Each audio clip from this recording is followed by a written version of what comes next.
All right, so we are now live and not yet, actually. So could I invite everyone to sit down? You can sit around the table as well. We've got your name tags as well, Marta. So this is a speaker. So you can't sit here, but maybe at the end. Okay, Marta. Thank you very much. Okay, so come and sit around the table. How are you? Good to see you. Okay, so you can see that we've got lots of excitement here. So nice to see you. It's been a while. You can take a seat, you know. Okay, so we are live and streaming, and it's very spontaneous and natural. Everybody's arriving. We haven't seen each other for a very long time because obviously we're here to celebrate the 20th anniversary. And you can see here, you know, people are still arriving. We've got quite a long journey from the university entrance to the interpreting suite. So we are aiming to start officially in a few minutes' time. The interpreters are in the booth. Colleagues are in the interpreting suite. We've got loads of colleagues from different years as well. And I know we have got more people coming in. 108 people subscribed to attend today. So that's really wonderful. That's really, you know, very exceptional. So just a few more minutes to say hello to each other and wait for everyone to arrive. We are very hot here in the interpreting suite. So if at some point you can see that we are taking our jacket off, you know, it's not because we are so relaxed that, okay, that's it, we are letting go. But, you know, it's just because it's really very, very hot. Everybody is arriving and just saying hello to each other. Come around the table, you know, come and join us. But Michalina is here. So Michelle, would you like to say a few words? Maybe you can turn on the mic and say hello. So for those of you who don't know this yet, the interpreting suite is actually called the Michalina Ageros Interpreting Suite because it is named after you. Michelle, and already I've got emotions in my voice. Oh my God, how am I going to make the day? You know, I've got a packet of tissues, you know, so that's fine. But so Michalina, you're here. You've made the whole trip to us today. Just would you like to say hello? You know, as we are waiting for all our guests to come and join us. Notre po polsku witam. Je commence par le polonais et je continue with English. And I'm very flattered, honored, and I must admit surprised that this place actually bears my latest name. And I'm very grateful, and I want to thank Danielle and thank all those who contributed to this privilege for me. I'm very honored. I'm very grateful. I'm also very surprised. It's very nice to be acknowledged while one is still around. I don't know for how long I can make it, but it's a pleasure to have made it so far.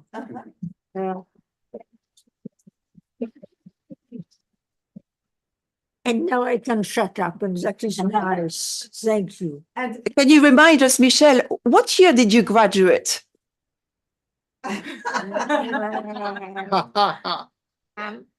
not quite sure. Well, I mean, I never remember. So It's a long time it was the first cohort of conference interpreters trained in Paris after the Second World War. Yes. So very special. And you came out first of your promotion. I was. As well. True. But then we were all we were. And I was, you see, I had unusual languages because I had Polish and I had Portuguese and nobody else had those two. So the merit is the accidents of life. Oh, no, that's really fantastic. Great. Excellent. So welcome to everyone. It's very hot here. We do have some more water as well. And Monica is looking after you, Michelle. She's already brought you some water. That's great. So I think we can now start officially. And I've got some slides. This morning is going to be a little bit more formal than this afternoon, but it's all about celebrating today. So it's all about having fun. And you will see we have a few surprises, for you. But before we start, I'd like to have to acknowledge our interpreters who are in the booth here on site, but also online. So I'm going to ask all the interpreters to turn on their cameras, if possible, so that we can see you. And actually, I'm going to ask everyone to turn on your camera. So come on, let's see how many people there are on this call, some interpreting and others just being present today. That's really wonderful. That's great. And others are still coming in, and I recognize so many of you on the screen. That's wonderful. Jason, hello. That's so nice to see you. That's brilliant. So many people are coming through the door as well. So today is a day of celebration. There's no right or wrong. We are going to be together informally for lunchtime. And this afternoon, we've got a fantastic activity with loads of groups, and it's going to be interactive. And we'll conclude at 12 o'clock. If we survive the heat until then, I promise you, all the windows are open, all the doors are open. That's really wonderful. So we're going to start with a few slides, but you've all got the program. So on the when you arrive, you've got a leaflet that was designed by Monica. You've got some quotes from participants as well, from graduates. You've got some milestones. I really wanted to also have the team of interpreters who is in the booth. So you've got the team sheet as well with the interpreters, and you will see that some of them are on site and online. That's a hybrid, and online only. So you can listen to quite a number of languages as well. So if you are online and you look at the bottom of your screen, there is a toolbar, and it says there's a little globe. If you click on the globe, you will see the languages coming up, and you will see that today you can listen or speak in Spanish, Italian, French. There's also Arabic, and Roxanne is actually interpreting from Australia in Arabic for you. So that's really wonderful. We've got Portuguese, and here we've got German as well. So I'm so delighted to have all these languages with us today. So I'm going to get up, go to the podium, share some slides with you. And in the meantime, people are still arriving. So welcome. I can see my bonjour, chef.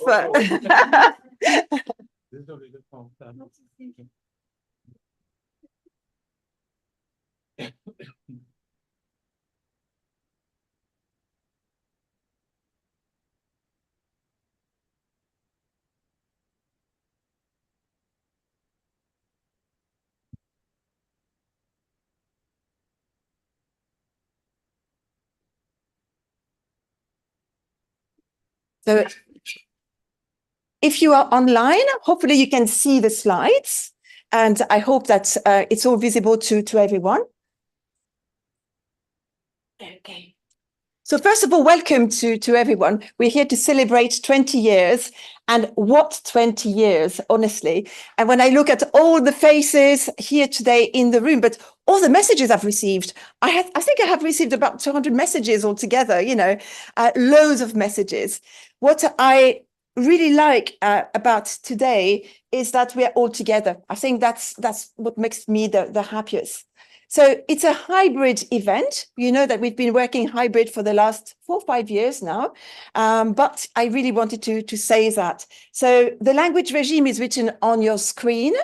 If you are on site, you've got the console in front of you, and you can listen to the interpreters. And if you are online, you can also listen to the interpreters using the small globe at the bottom of your screen. I'm going to speak English most of the time, but from time to time I revert into French as well. So hopefully, that will be fun as well. So especially for those of you who don't have access, I can see here to the consoles. So we are celebrating the course, but not just the course. We are celebrating languages. And today you may see that we all have on site a special lanyard. The lanyard is orange to match the colors of the interpreting suite. And it says, celebrate your languages.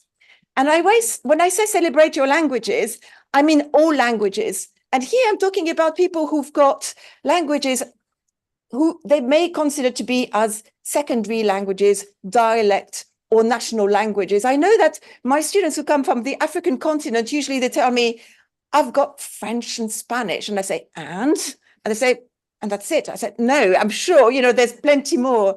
So all languages matter. And this is what's written on our lanyard. And we are also using the hashtag #InterpretWithUs20. We've been using this hashtag since 2008, since we have started being online. And this is because we have a YouTube channel we've had it since 2008, and everything we do is streamed so that the materials can be shared with the wider international community. And lots of universities use our mock conferences. So today we are going to, I'm clicking on the wrong thing. Okay.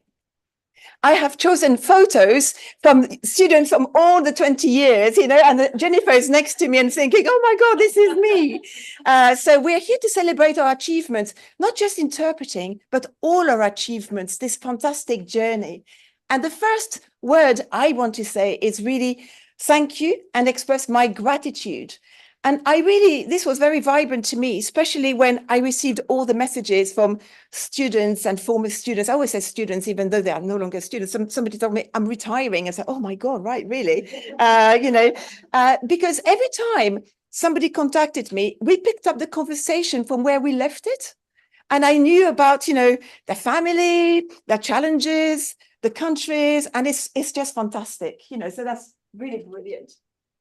So it's a feeling of gratitude to everyone being here today, for Michelle to be here with us today, for Alex, for Digby, but also from somebody who's hiding in the Italian booth. And this is my husband.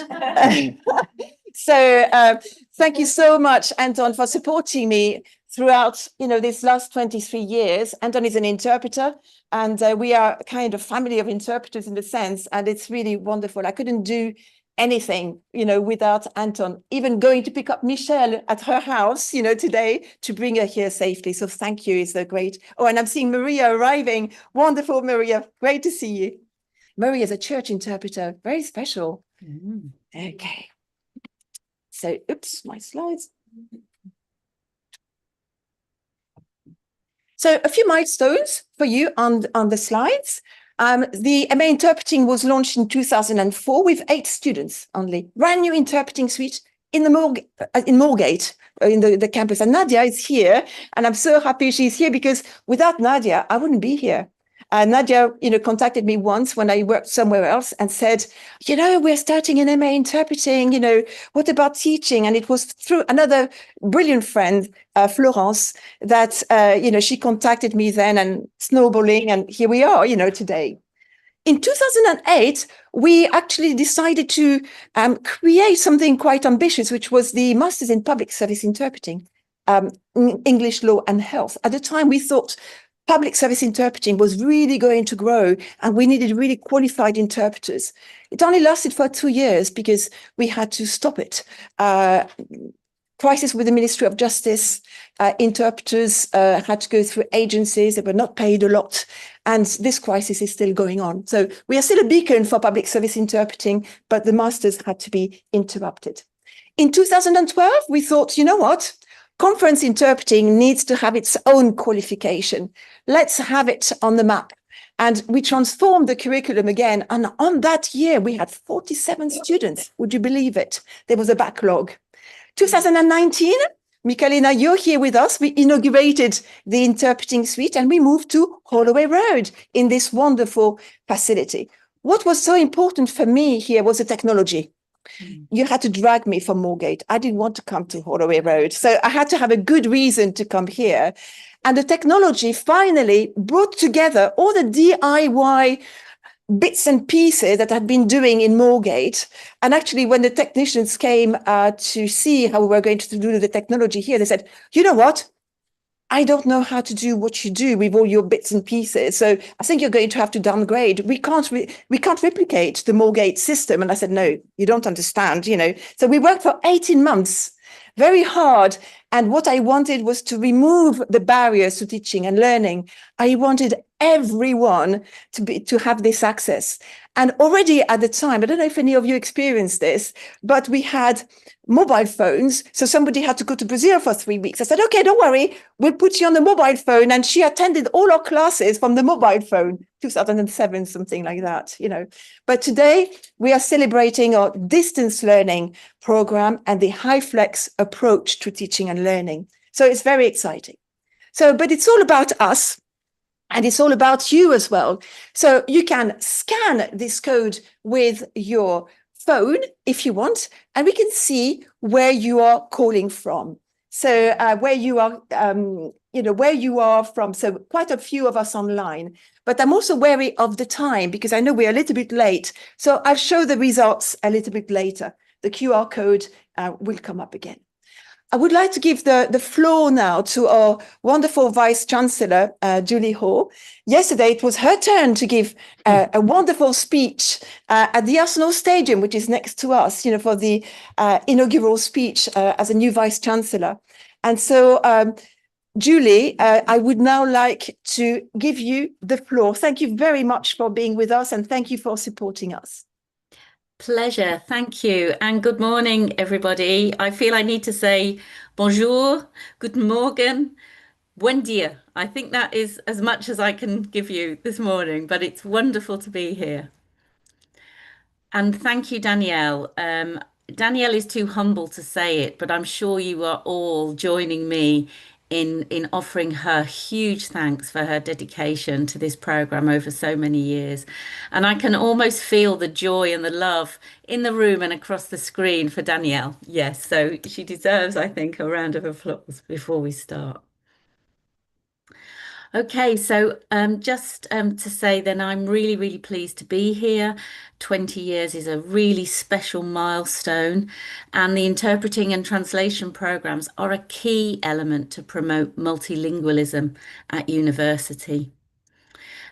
We really feel that the interpreting studies promote the added value of linguistic diversity. And for us at London Met, this fits with our commitment to social justice. We believe, as I know you do, that languages play an essential role in our identity, and all languages matter. The second thing I'd like to say is it really reflects what's special about being London Metropolitan, because this is the reality of our wonderfully diverse city. Over the last 20 years, as Danielle has just mentioned, we've opened conference interpreting programs, and we've included so many language combinations paired with English. I won't go through them all, but just a few here to include Japanese, Mandarin Chinese, Turkish, Romanian, Farsi. The language offered are aligned with the demand of the market, and they're defined by our partners in conference. Conference interpreters, as you know, bridge communication in the world. International institutions such as the EU, UN and NATO, etc. And they are even more relevant in the current complex geopolitical context. We are really proud, for example, to have started Ukrainian as a new language combination this year. And I'd like to wish good luck to our 4 students, Emily, Aretha, Harriet and Zahira, who will take the EU Interinstitutional Accreditation Test for conference interpreters in the summer. We know this is a very tough test, and we do believe you'll all do really, really well. We are confident in your ability. 12 students have benefited from dummy booth practice in meetings at the European Commission on the 10th of June. And we'd also like to celebrate our partnership with employers. We know that, for example, the EU is the largest employer of conference interpreters. We also know that our public service interpreters do a really important role. They bridge communication between individuals and public services, often at a time of crisis. Asylum seekers, helping refugees, helping patients, and so on. And anyone who commits to this kind of role is hugely valued. Danielle has been training public service interpreters since 1997, first at the College of North West London and at London Met since 2004. This commitment with the creation of the PSIT network group in 2008 is again something that we really, really value. Now, I'm pleased to celebrate two special alumni with the Michelina Ageros Award. Michelina, I'm so pleased you can join us. It's amazing to think you're here now, and I understand you've been teaching at London Met for around 12 years, which again is wonderful to hear. I know that you were part of the first cohort of conference interpreters trained in Paris after the Second World War. And I know you have a number of language, hugely impressive for somebody like me who only speaks a couple quite poorly. And I understand your languages are Polish, English, French, and Portuguese. How wonderful to have this wisdom and experience with us here today. So our two special alumni we are recognising. Thank you. Thank you. I think that does deserve applause, doesn't it? Sorry, I can't hear. Okay, now to move on to our two special alumni. Bayan Aboghada, whose languages are Arabic and English, is in charge of medical interpreters at the Cleveland Clinic and has created a new training course for medical interpreters in partnership with London Met to bridge the education gap in the field. Congratulations, Bayan.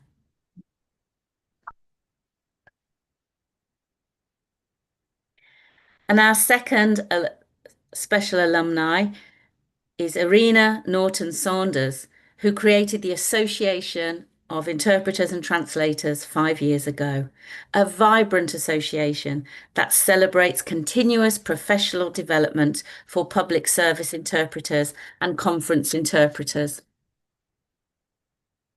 On the 2nd of June and the 23rd of June, Irina organised a CPD session, a professional development session with Essex Police on cybersecurity, fraud and modern slavery. The Michelina Ageros Prize is a new prize that will reward a special London Met interpreting alumnus for their contributions to the interpreting profession and education. And we are really proud that we're going to be doing this annually from now on. I just want to move on to how we teach on the MA Conference Interpreting because I believe it is exceptional. The interpreting suite where we are speaks for itself, professional, authentic and forward-thinking. Designed by Danielle, who aimed at enhancing her lifetime objective of flexible access to teaching and learning, removing barriers and providing a choice to students with complex lives.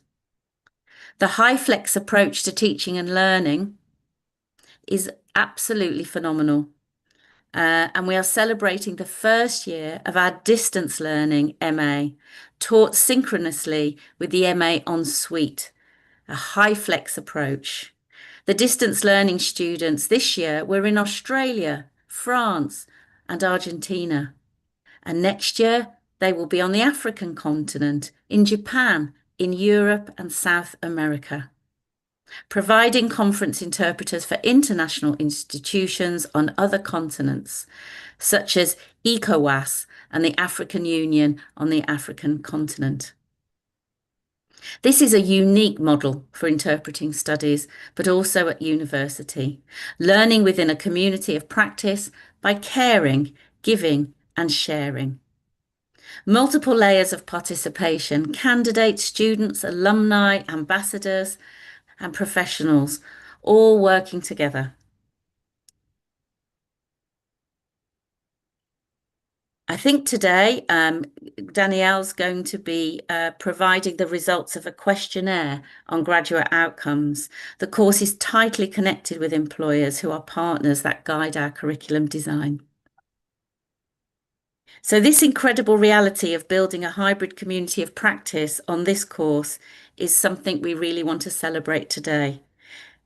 The distance learning and hybrid MA students will share their reality with us later.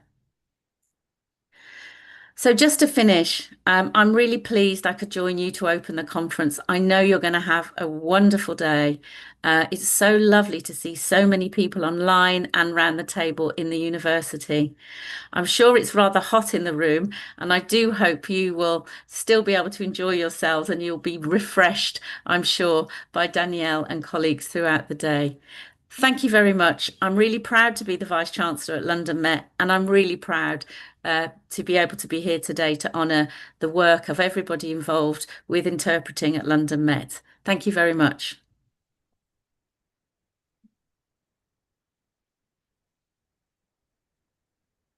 Thank you so much, Julie. It's very kind of you to be here with us, especially after your very long day yesterday. I'm sure it went on for quite a long time, in the evening. Great, excellent. So let's now move on again with our next guest, who hasn't yet arrived because it's a meeting. And this is our dean. So he hasn't yet, I cannot see him yet. So I'm going to suggest that maybe Nadia, who is with us as the head of languages, you could perhaps speak before Sean. Would you like to speak, Nadia? Fantastic.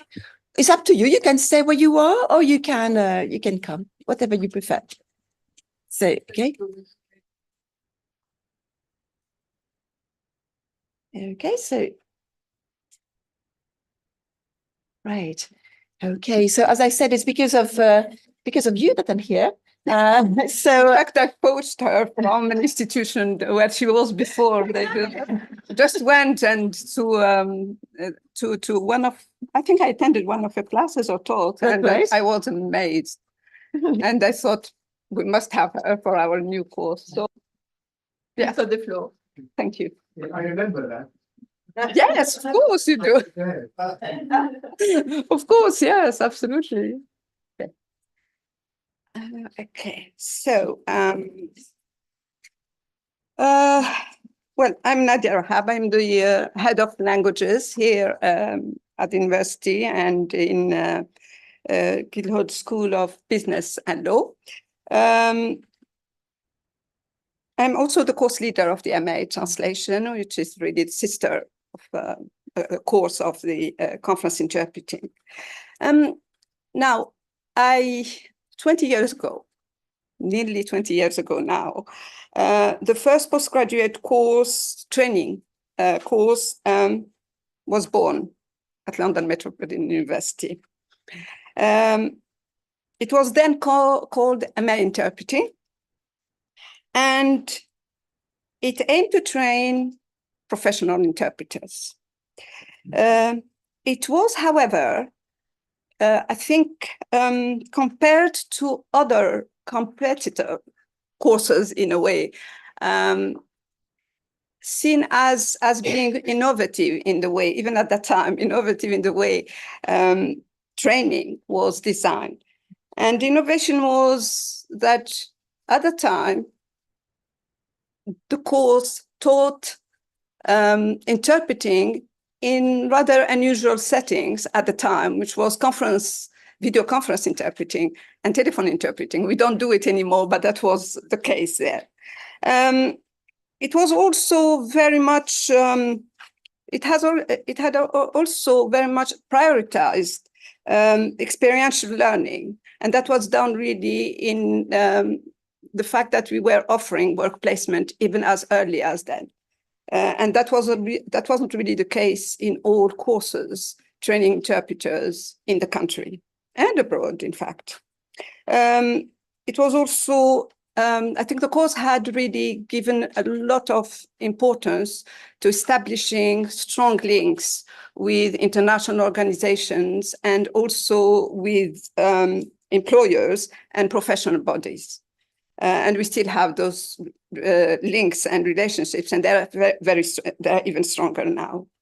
So I think I'm not very sure if there is anyone from those early cohorts of the course. If you are here, well, I'm really delighted that you could make it and you are with us.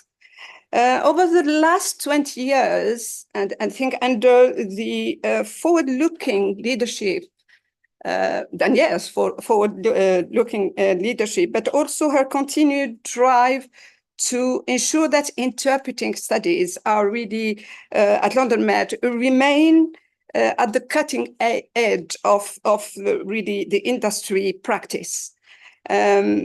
So under such leadership, I think the MA translation, the MA translation, that's what they do, the MA interpreting, and then later on, as Danielle showed, the MA conference interpreting developed and grew into very successful courses that were then and are here now highly regarded and as really very as centers for training interpreters or centers for interpreter training and education. I think the innovative approach that was adopted then and throughout the years, and also the effective tools and technology used to achieve, to really deliver it, introduced, I think, or transformed our students' learning experience, and also produced cohorts of students since then who are well-rounded interpreters and market ready. So quite a few of you are here, and we are very pleased to have you around. I would like to briefly maybe mention a couple of innovative initiatives that really mark those 20 years. And I think most of you here know them because you were either teaching or are teaching or are a student or were a student of the program. So I thought that including mock conferences organized and run by the students as an efficient learning tool and strategy is really very unique, and I think that was a very good and very wise decision made on Danielle's part. Enhancing student employability, skills and experience of the professional interpreters' professional environment with students' visits to international organizations such as the European Commission, the European Court of Justice, United Nations in Geneva and Vienna, basically, and also including dummy boot practice. I thought that was as part of the learning experience while students were away for their field trip, as we call it here at London Met. Introducing the ambassador scheme was really a landmark, and it is a precursor to the next, I think, approach to teaching that was that my colleagues, I think, are going to talk about in a minute. Okay.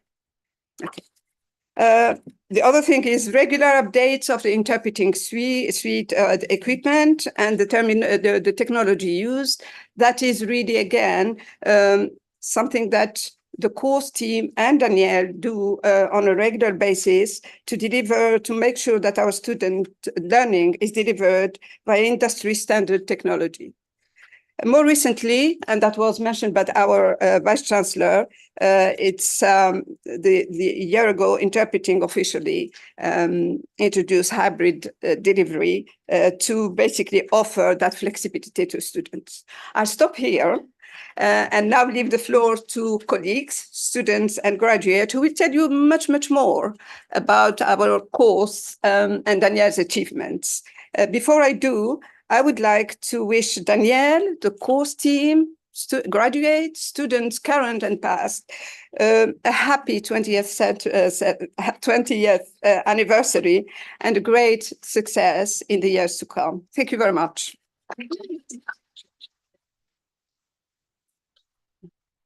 Thank you so much, Nadia. That's really wonderful. I'm keeping a close eye on the time. So Eva is also with me, and there's a very good reason for it. And if I share my screen again and introduce our next guest, who is with us, but I mean, I don't know how he's managing to do so many things at once. So unfortunately, our dean is not here with us, but Professor Dr. Lieven Buys, and is a Secretary General of CUT. So what's CUT? It's a fantastic organization that brings together all the universities that teach translation and interpreting across the world, and it's a standard of quality. So I wrote to my colleagues, from CUT, said, can anyone please come and speak for just a few seconds, because I cannot imagine having this 20-year celebration without you. And Lieven said, you know what? I'm in a different country, I'm in a different meeting, but I can keep this 10 minutes with you. So wonderful to hear, and thank you very much to have you with us. I'll stop sharing my screen so that, Lieven, we can see you. Thank you very much for being here, Lieven. Thank you for introducing me, Daniela, and thank you for having me. I have very fond memories of another wonderful event, celebratory event at your campus a couple of years ago when the Interpreting Suite was inaugurated, where I also had the pleasure of representing CUT there. Unfortunately, I indeed can't be with you in the flesh today, and indeed I am in and out of meetings. I just went out of a meeting for a bathroom break, which is basically this bathroom that I'm attending now, which is a new experience for me as well. Anyway, yes, I was asked to say something about how T&I programs or interpreting studies programs can be supported on a global scale, which is, of course, very ambitious. We are ambitious, but at the same time, we also have to be very much aware of what we can and what we can't do, especially these days. I'm sure this is not anything new to you, but T&I is challenging, has always been challenging. Studying translation and interpreting in and of itself is challenging. Any student or former student will testify to that because of the skill set, because of how you are being assessed and how you implement assessment as a program, for instance, and so on and so forth. It is challenging for many faculties as well, because it comes at a cost. With an interpreting suite, for instance, you need technology. We've always needed technology, and technology is not cheap. And of course, you also need to always keep in touch with what's going on in the world of translation and interpreting. And especially in the last couple of years, that has indeed been changing. At the forefront of that was perhaps translating or translation programs, given the high flight taken by translation technologies in recent years. But interpreting is catching up at a dramatic speed. It's amazing what technology can already do to help us to bridge language gaps. Challenges always bring opportunities, and we often tend to struggle with identifying opportunities. We tend to look at challenges as problems. And yes, they are problems, but if we can solve them, then perhaps we will have made a lot of progress as well. Now, what can we do as an association, CUT, to help? Well, first of all, we are an association of institutions of interpreter trainers, interpreter researchers as well. That's a tremendous wealth of expertise and knowledge that we need to pool. There is strength in numbers, there is strength in combined wisdom, and that is what we strive to always bring together in all of our initiatives. I'll give you a few examples in a minute. Secondly, research is also very important. There's a lot of talk of what interpreting is, what interpreting isn't, what technology can do, what it can't do, but where is the evidence? That is something that we need to assume firm responsibility for as academics, as academic institutions. So we need to foster research, we need to foster the dissemination, also the broad dissemination of research endeavors. Thirdly, we need to build a strong narrative, a narrative that helps us to explain what interpreting is, what it isn't, what technology can do, what it can't do, what the human factor is and will remain for the foreseeable future and even the unforeseeable future in interpreting. And we need to spread that word. You build a narrative and then you spread the word. Because these are issues that we are all being confronted with all over the world. Globalization is global, obviously, means that we need to act globally as well. And that is something that an association like CUT can help to foster. A few examples of what we have already done, will be doing, or are doing to help this, and for which obviously there is always a very warm call for you to pitch in whenever you can. We are an association of institutions, but institutions are of course made up of members, of students, of staff, teaching staff, as well as research staff, and there are ample opportunities to pitch ideas with us or to simply jump on the bandwagon and help us in any initiatives that we are taking. A few examples. Our General Assembly last May accepted or adopted a position paper on precisely what artificial intelligence and translation and interpreting can mean for each other. Not necessarily as a threat, but perhaps rather as an opportunity on the one hand, and at the same time spelling out what AI, for instance, can mean for the profession, the AI profession, but also for training institutions. This is a paper that will be published very soon on our website, and of course we will also spread it through our distribution lists.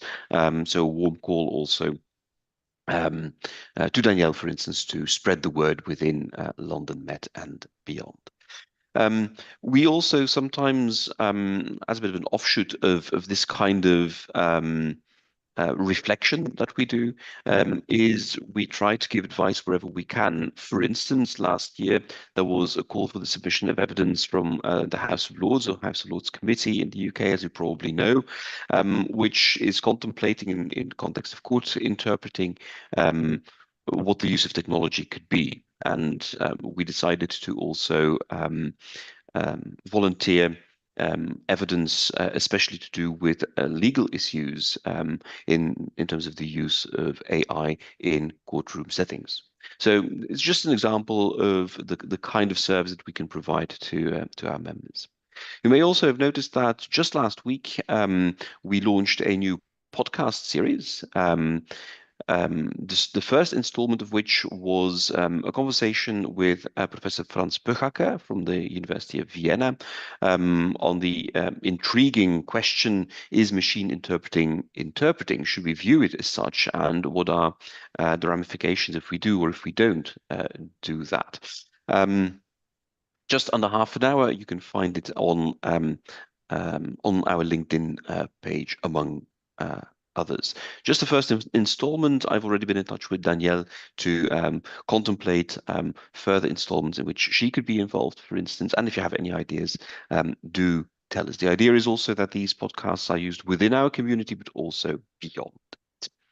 We're also launching now an online lecture series where we indeed pool expertise from our various institutions. There was a call a few months ago for any of our colleagues, any of our teaching staff to volunteer one or more sessions to do with any topic that is at the heart of what they do. Some of these are to do with technology, some of these are to do with assessment, some of these are to do with translation, and others with interpreting. The submission deadline is now over. A committee is now working very hard to put together the entire series, which you will then see being rolled out in the course of next academic year. And then there's also a video contest that we're launching to get students engaged and to build a narrative that we can broadcast far and wide. There's a call for students to make a video, a short video, obviously, on the topic, the power of human translation and interpreting in the age of AI.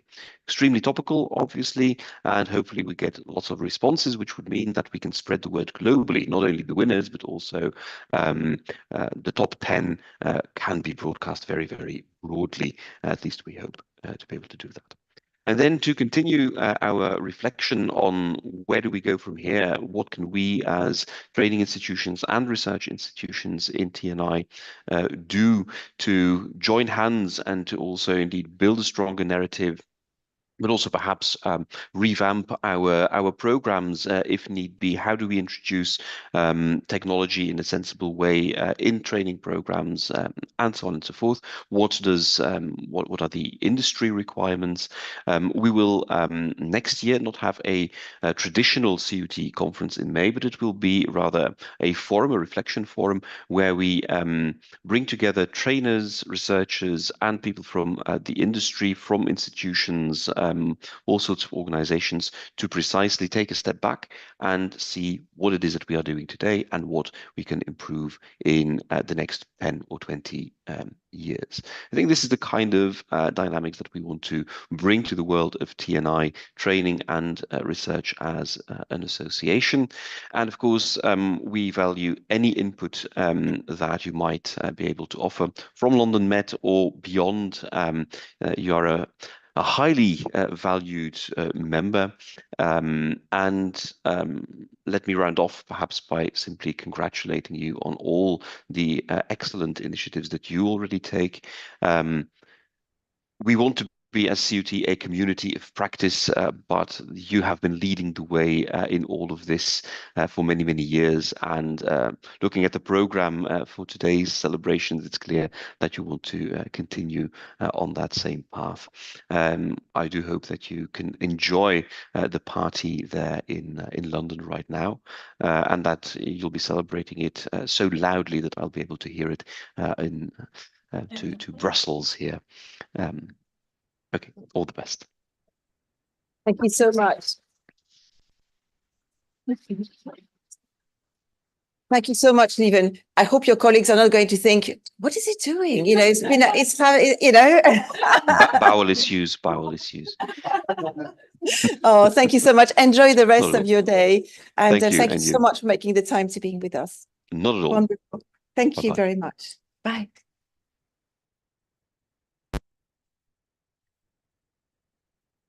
Okay, so I don't know what.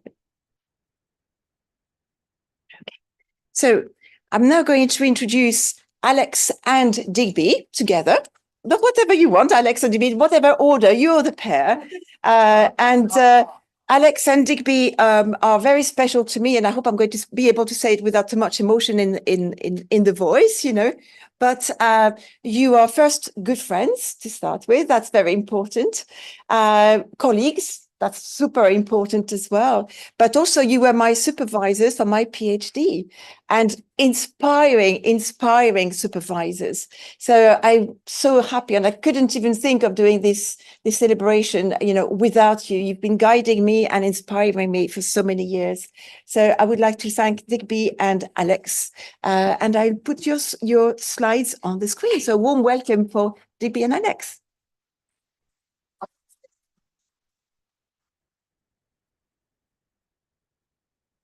So here we go. Okay.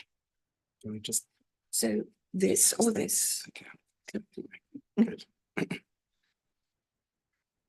Good morning, everybody. Bonjour tout le monde. We are absolutely honored and delighted to be here on this very, very special occasion. And Alex and I would just like to share a few thoughts around this theme of community of practice, a visionary educational approach. So I'd like to put some context here around this initial idea of community of practice. Now, as we understand, academic and professional education is often thought of as entering a community of practice, whether that is a disciplinary community or a professional field. And here's an excellent nutshell definition of communities of practice from Etienne and Beverly Wenger-Trainer, who are some of the leading authorities in the world on the subject. And they define them as sustained learning partnerships among people who share a concern or a passion for something they do and learn how to do it better as they interact regularly. And what we can see from the evidence in the literature and the published research is that communities of practice offer a range of valuable benefits. They help to promote a culture of learning. They increase the scope for sharing knowledge and improving problem solving. They foster innovation and collaboration. They can enhance networking within the field and also stimulate and enhance professional development. What Wenger and Trainer argue in relation to communities of practice is that there are three success factors.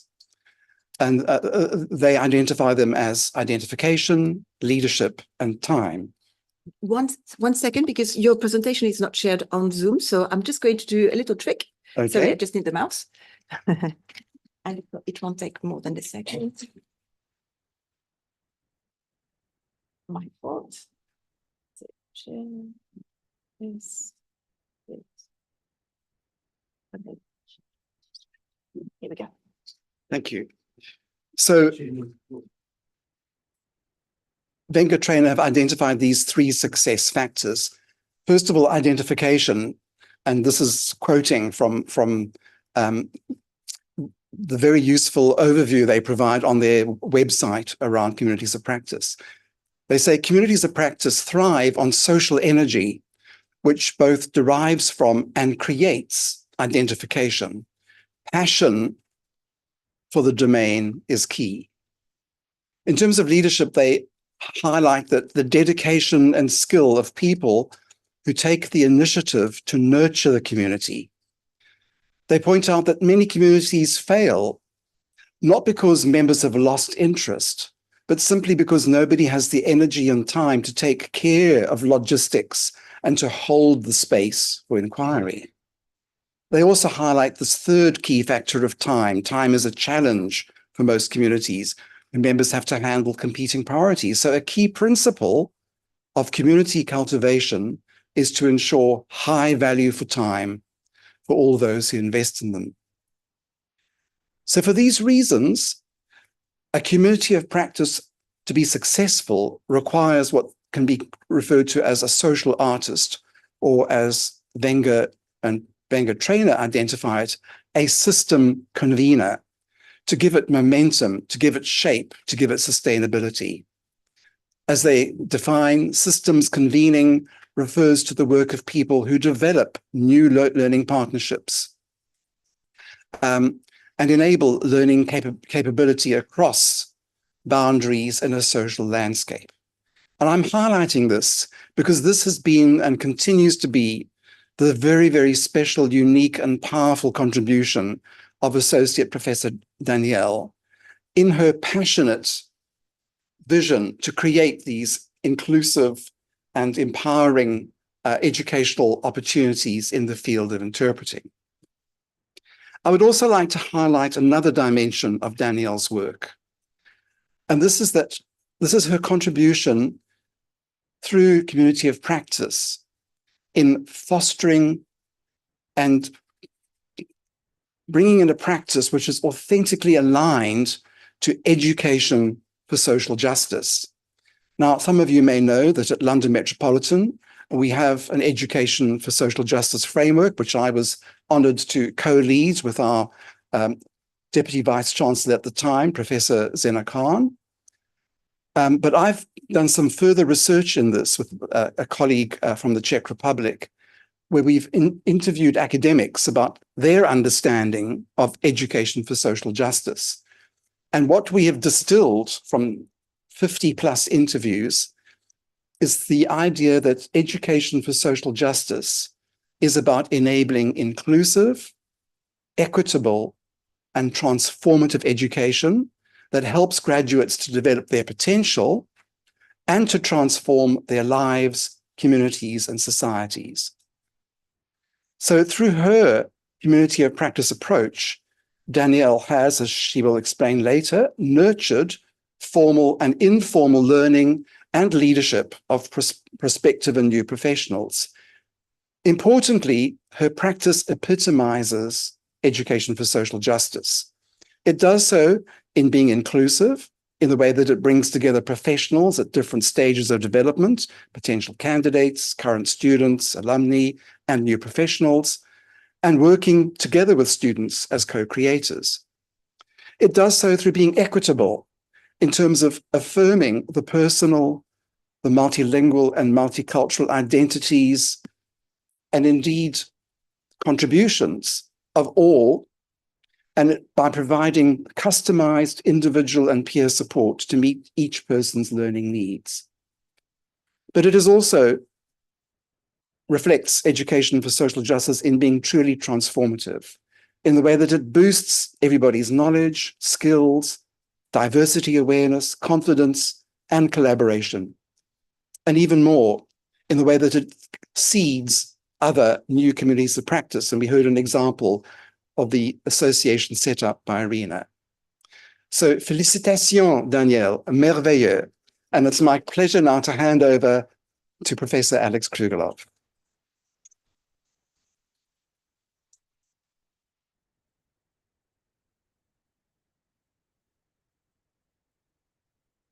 It's so nice to be here. For me, it's very emotional because I used to teach here, and I know many of you, and it's always pleasant emotions. I don't know whether you feel the same. Do you? Yes. Do you feel the same feel? And one of the things which Daniel did, and it's fascinating, and that's what Digby was trying to give the flair about, or the feeling, is the ambassador scheme. When I arrived and I looked at the ambassador scheme, I thought, it's interesting. But then I really found why it is so interesting, why there are so many things about it which you don't see on the surface. Because some people think, oh, it's about lifelong learning. No. Or some people think, oh, it's about employability. No, it's not about employability only. And it's not only about lifelong learning. It's about more, much more than lifelong learning and employability. It's the whole spectrum of your professional life and life as a whole. And that's why it is so fascinating. That transforms how we approach things. It creates also a safety net for many of you, and you can come back to Daniel, or you can do something, you can do more practice, you can do other things, or you can talk to each other without thinking twice that it will be on Facebook tomorrow saying, oh, she doesn't know anything about interpreting, or he doesn't know anything about it. This is safe, this safe environment. And that's why we were going back to Daniel, because we knew that this is a safe environment and we can share our thoughts. And that's why it was so revolutionary, because it inspires motivation, trust, and togetherness. And at the same time, the whole course, because of having all these features, it was close to what was on the market. So whatever appeared on the market, it was immediately brought into the course. So the topics were changing like every year, and we were doing other things. And it is very important. I will be finishing, don't worry. It is, I know. It's very important that it develops all of us, including trainers and students, everyone. We are in constant development. We are developing new skills. We are becoming adaptable, flexible, the ambassador scheme and the course itself. And today, this is the day when we celebrate this. And thank you, Daniel. Thank you, everyone, for participating. It is so wonderful to see you, and we will celebrate further today. Well, I'm just with all of us, less formally. But thank you. It is a pleasure to be here.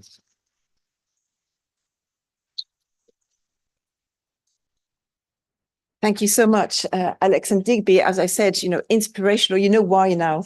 I'm just saying that it's not just a word, it's a reality.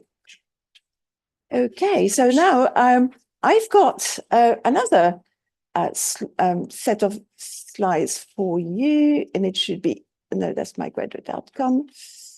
It's this one. So let me just share it on Zoom first, so I don't make the same mistake again.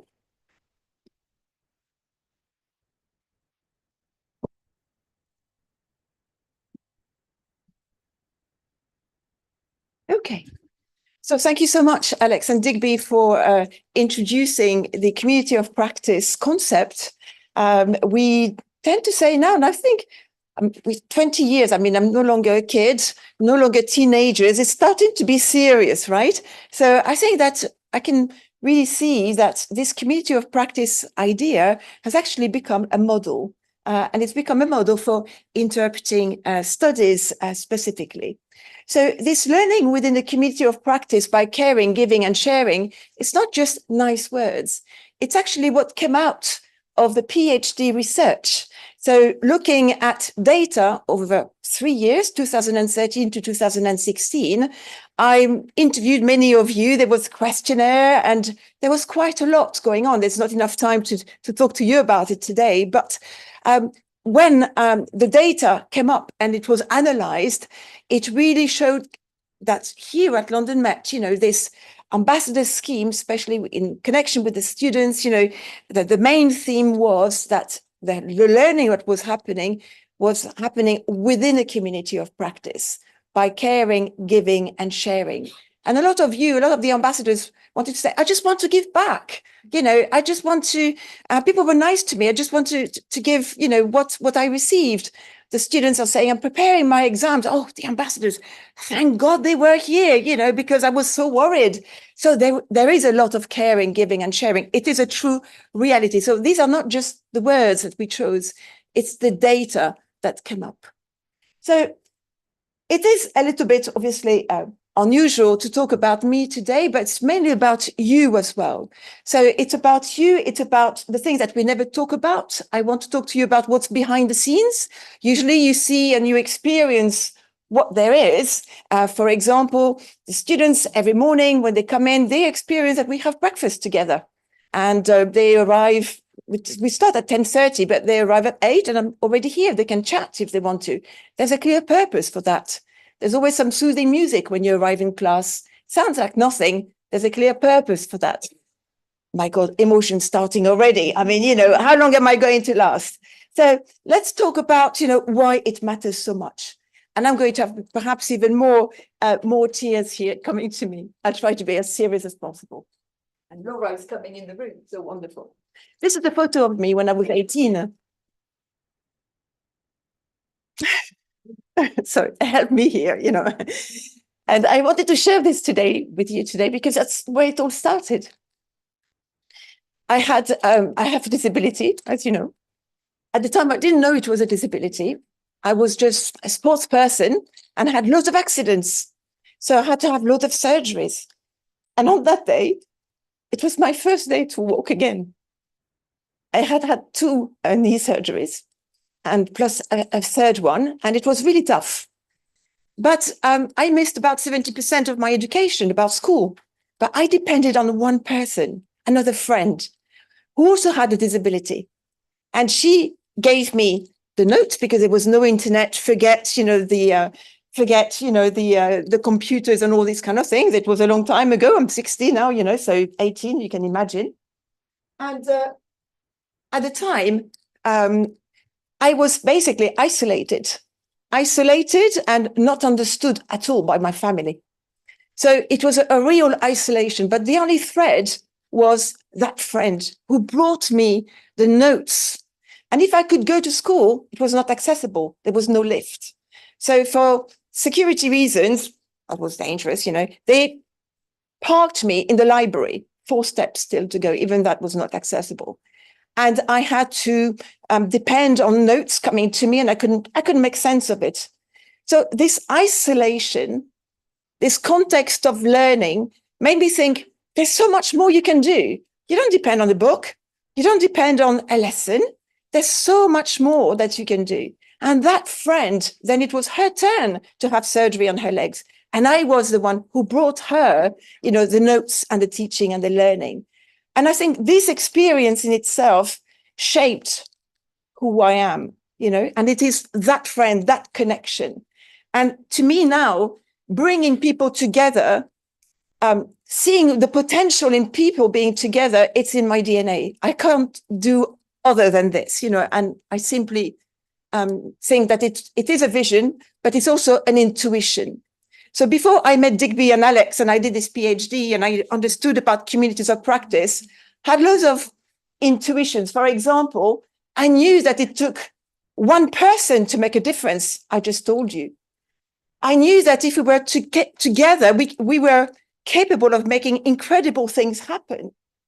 I was thinking sometimes, well, I'm leading. I'm not sure exactly where I want people to go, but together we're going to find a way and we're going to move forward. I also think still today, because this disability still affects me a lot, it's one day at a time. And sometimes it's 1 minute at a time. So with students in learning, it's like that. It's one day at a time, 1 minute at a time with the ups and downs. And also understood that life is much more complex than what it seems. For example, the visibility I have is non-visible. Many people come to class. What happened to them in the morning? What happened to them the day before? It's not just a student arriving. There is a story. There is a context behind every single person. And that has to be taken into account. And I think that here, whatever I do has got one aim, and that aim is to build trust. Because I really believe that if you feel that you're trusted, that there is trust in the context of teaching and learning, then the sky is the limit. We are really in a safe space, as Alex was saying and Digby were, saying, to really move together. And I think that's quite important. And sometimes students tell me, okay, tell me what should I do to be a good interpreter? What's the recipe? And I'm saying, I don't have the recipe. I cannot cross the road on your behalf, but I can make sure that you cross the road safely. So these were intuitions, and it became a vision. And thanks to my studies and the research, then it really was very much embedded in the community of practice framework, that came up, in 2008 when I started doing this research. So what are the secrets behind the scene? Well, I'd like to reiterate, the definition of learning, because in the context of interpreting, sometimes with the international institutions, I remember having conversations and how many interpreters did you produce for us? And they always use the word produced. And I thought, we're not a factory. We're not producing anything. This is a journey. And learning is not just learning so I can interpret, so I pass the accreditation test and I work as an interpreter. There's much more than this. And to me, when I did the research, learning was very much situated, as in terms of practice, learning by doing, learning on doing as well, but as we said, learning within a community. So feeling that you truly belong. And today, if we're all here today, 20 years later, perhaps, 5 years later for some of you, is because we feel that we belong. And actually, we designed a badge today and it says, I am an interpreter. And all of us have this badge, I am an interpreter, an identity. I am an interpreter, but not just an interpreter from London Met. And that is a special identity. So you can see here on this corner here, meaning, learning as an experience. And to me, that starts from the moment somebody contacts me to say, you know what, I'm thinking of starting interpreting studies. Could be on LinkedIn, could be on an open day. But to me, that minute matters. Everything matters. It's got to be positive. It's got to be inclusive, and it's got to be inspiring, whatever the outcome could be. So here, the last box is to me absolutely vital. This identity, learning as becoming. As you are learning, you're taking a risk, you're coming on the course, you're leaving behind perhaps a job where you were very good at. You are taking the risk of not being good at something. You like it, but there's going to be lots of ups and downs. For example, today, Roxanne, she's interpreting in the Arabic booth. She's in Australia. She's got a family. She actually, with a time difference, attends classes at 1 o'clock in the morning. You know, that is something. You have got some single parents who come and they've got to juggle with their children.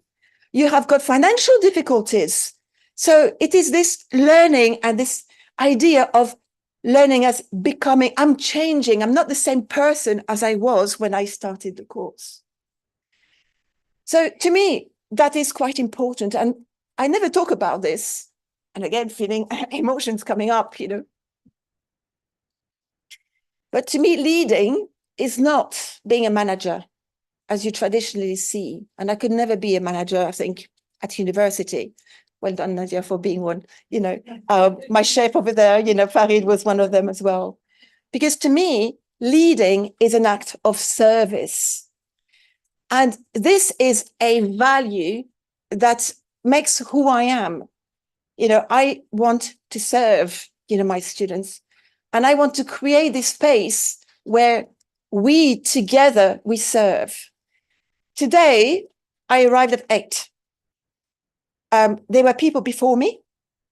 You can see everything is smooth, but how did I know that the presentation from Digby was not showing on Zoom? Well, I had Blanca, who is next to me. She's the head of team. She's on the chat. Everybody's communicating with her. Can you see it? No. We had people who transformed this room yesterday. Can you see it today? No, you arrived. It was all set up. The food over there, you know, setting everything. So everyone, you know, when you lead as an act of service, it's about empowering everyone to do so much for themselves, for the group, for the community. And I think, to me, this is one of the winning elements of this experience here. I told you I was going to talk to you about my secrets. And the first secret that I have is that whatever I do, it's about shaping a safe space for the community to happen. And this community is happening every year. And I will show you how there is a momentum to it. But when you arrive, and I arrive early, so I'm here to listen to you, when the music is on, where we've got a small coffee table and coffee room where we have breakfast together, lunch together, this is that safe space. But how do you do this safe space? How do you have this safe space when you're online? When you are Roxanne, who's in Australia, she can come and have a coffee with us in the morning. So recreating that safe space in a high flex mode, and we will have our students who will come and explain what it's like for them later on. So without a safe space, you cannot have a community. And once you have built this safe space, then you can start sharing experiences at different levels so that everybody develops their agency and develop trust.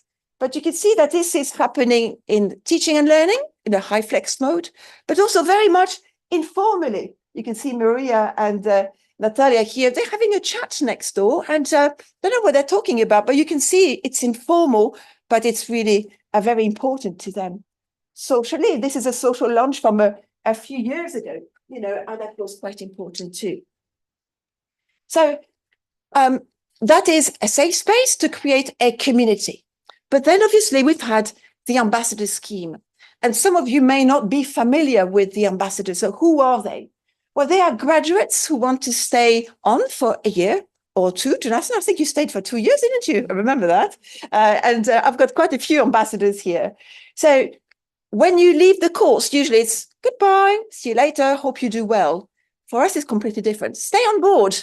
The university's got open doors for you. We need you. Give me 30 hours of your time and you'll help the new students.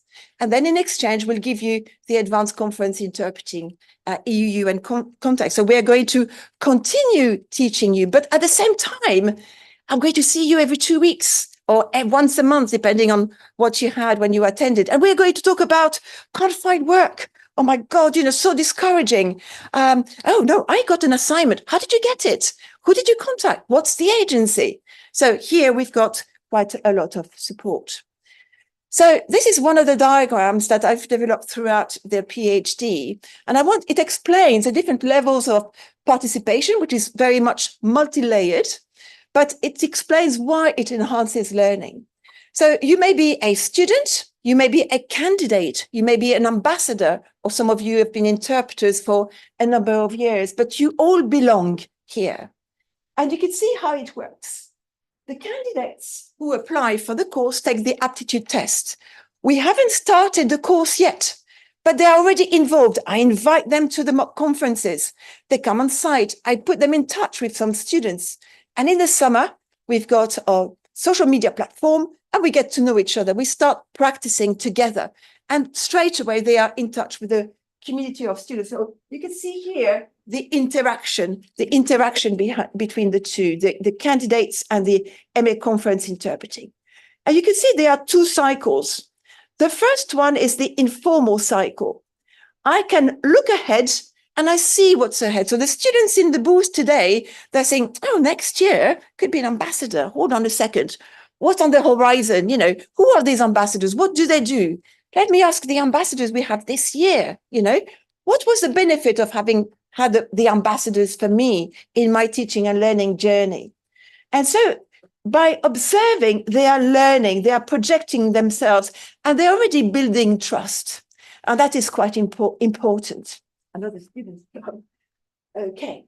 Then the ambassadors via the guest speakers, for example, they're still looking ahead and they've got the professionals that are here, that are on the market.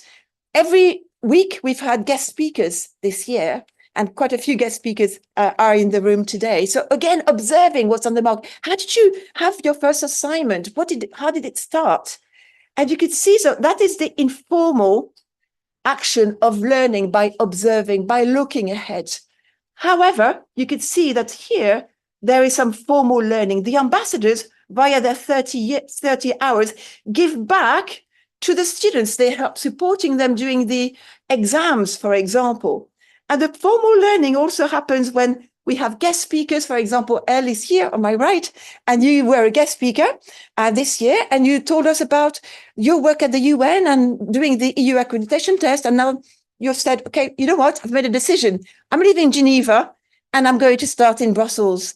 Iba, you're here as well with us, and you talked to us about your interpretation and the experience on the private market, not to mention Eva, of course, who is here with us. So many to talk about. So actually, Elle and Jennifer, you can see yourself on the screen. So we can see here that at university, very often we underestimate the power of the alumni. But for this community of practice model, if you don't want to start from scratch every year and create this momentum, then you do need to have these multi-layered levels of participation. And it's like clockwork. It's quite tricky. It's very granular, but it works if you have to spend, as Debbie said, a lot of time, a lot of energy, and a lot of belief. So here you have got some few words, from students, but I know I'm running late. I love this photo. You have Louisa last year. She was going to be a student and she was a candidate. She was speaking to Alicia and Lizzie. They were students part-time too. But Elsa and Natasha here in the room, they were the professionals already in the room. So you could see here the alumni and the interaction and how it's happening. So the academic calendar here sets a momentum. We start, we finish, but there's never a start or a finish. They're just cycles that move forward very, very smoothly. So you can see that at the beginning, we are converging towards a common interest. It's interpreting. So that's before you are an ambassador. Then whilst you are participating, the data from the PhD showed that it's learning within the community by caring, giving, and sharing. And afterwards, we saw that professionals like Irina feel empowered and say, you know what? Not happy with the professional associations. I'm going to create my own, and being so amazing, you know. So that's wonderful. Other photos here. So it takes time, determination, and a lot of compassion. It's a gradual process. Communities of practice can be very fragile, but they are transformative. So here, some more photos, you know, again, just to finish, moving forward, we spoke about the past, the present, but it's the HyFlex approach. My students will speak to you about this in a few minutes' time. But basically, it was about removing the barriers to teaching and learning, family, jobs. Something that broke my heart was to see a student, for example, coming in, and her family was on the African continent, and she had to make the sacrifice to be with us for a year without seeing these children, you know, and that is really tough. So I think that's quite important.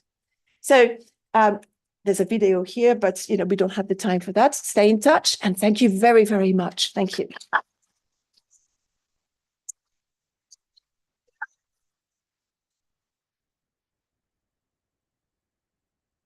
So we're now going to move forward with Shona, and she's just behind me, you know, actually behind the screen. Really? Oh, wow. You're a superstar. Today, this event is also connected to what we call the graduate outcome strategy of the university. And I've asked Shona if she was, you know, she was willing to come and share a few slides with us about the graduate outcome strategy of the university and to see how this is connected to what we do. I'll put your slides on the, okay. And you just move here. Perfect. Thank you. Oh, sorry, I'm not sharing on. Yes, I am sharing on them. Yes. Hello, everyone. Thank you so much for inviting us to come along and speak to you. I was downstairs in reception this morning as most of you were coming in, and actually it amazed me how engaged your alumni is on this course. It's probably quite unrepresented across the university to have such a strong alumni, and that's probably because of the community that you create during the course and that you've kept going ever since.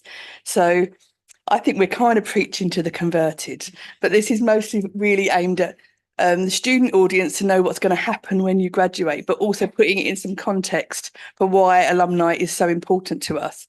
So, as Danielle said, I'm Shona Arnold. I am the Careers Guidance and Employability Skills Manager at the university. And at the moment, my job is about embedding employability across the whole university. So that's kind of my new task. But also, I kind of still have something to do with the graduate outcome survey, because actually not only my department is involved in this, but it's university-wide. So what is it? So many years ago, we would be responsible ourselves for looking at the destinations of our graduates, where now it's actually controlled centrally, it's nationally, and it's the largest annual social survey that's done by the Higher Education Statistics Authority. It happens 15 months after students graduate. So the idea is we want to see what graduates are doing 15 months after they finish their course, which is actually quite a long time. It doesn't feel a long time for some of you who graduated in 2012, as I saw as you were coming in. But actually for us to keep a relationship in some areas is really tough for those 15 months, less so in a course like yours. But we're looking to see whether this graduate is in a positive situation. And that doesn't mean just generally working full time. That can mean travelling, volunteering, engaging, maybe caring for somebody in their family. I suppose what we don't want to, or further study, what we hope we don't see is unemployment. And that's why the university, in my department specifically, keeps that relationship with graduates. So we try to offer support for 3 years after graduation, because some students, because of life, sometimes need that little bit longer support. It's really important that the information we get is true and reflective, because actually it has a huge impact internally and externally. So when you see league tables, That data is what is making up those league tables, and that also affects students' decision making when they're choosing their courses. Them and possibly parents, depending on their home situation, will be sometimes looking at that data to decide where they want their students to be studying.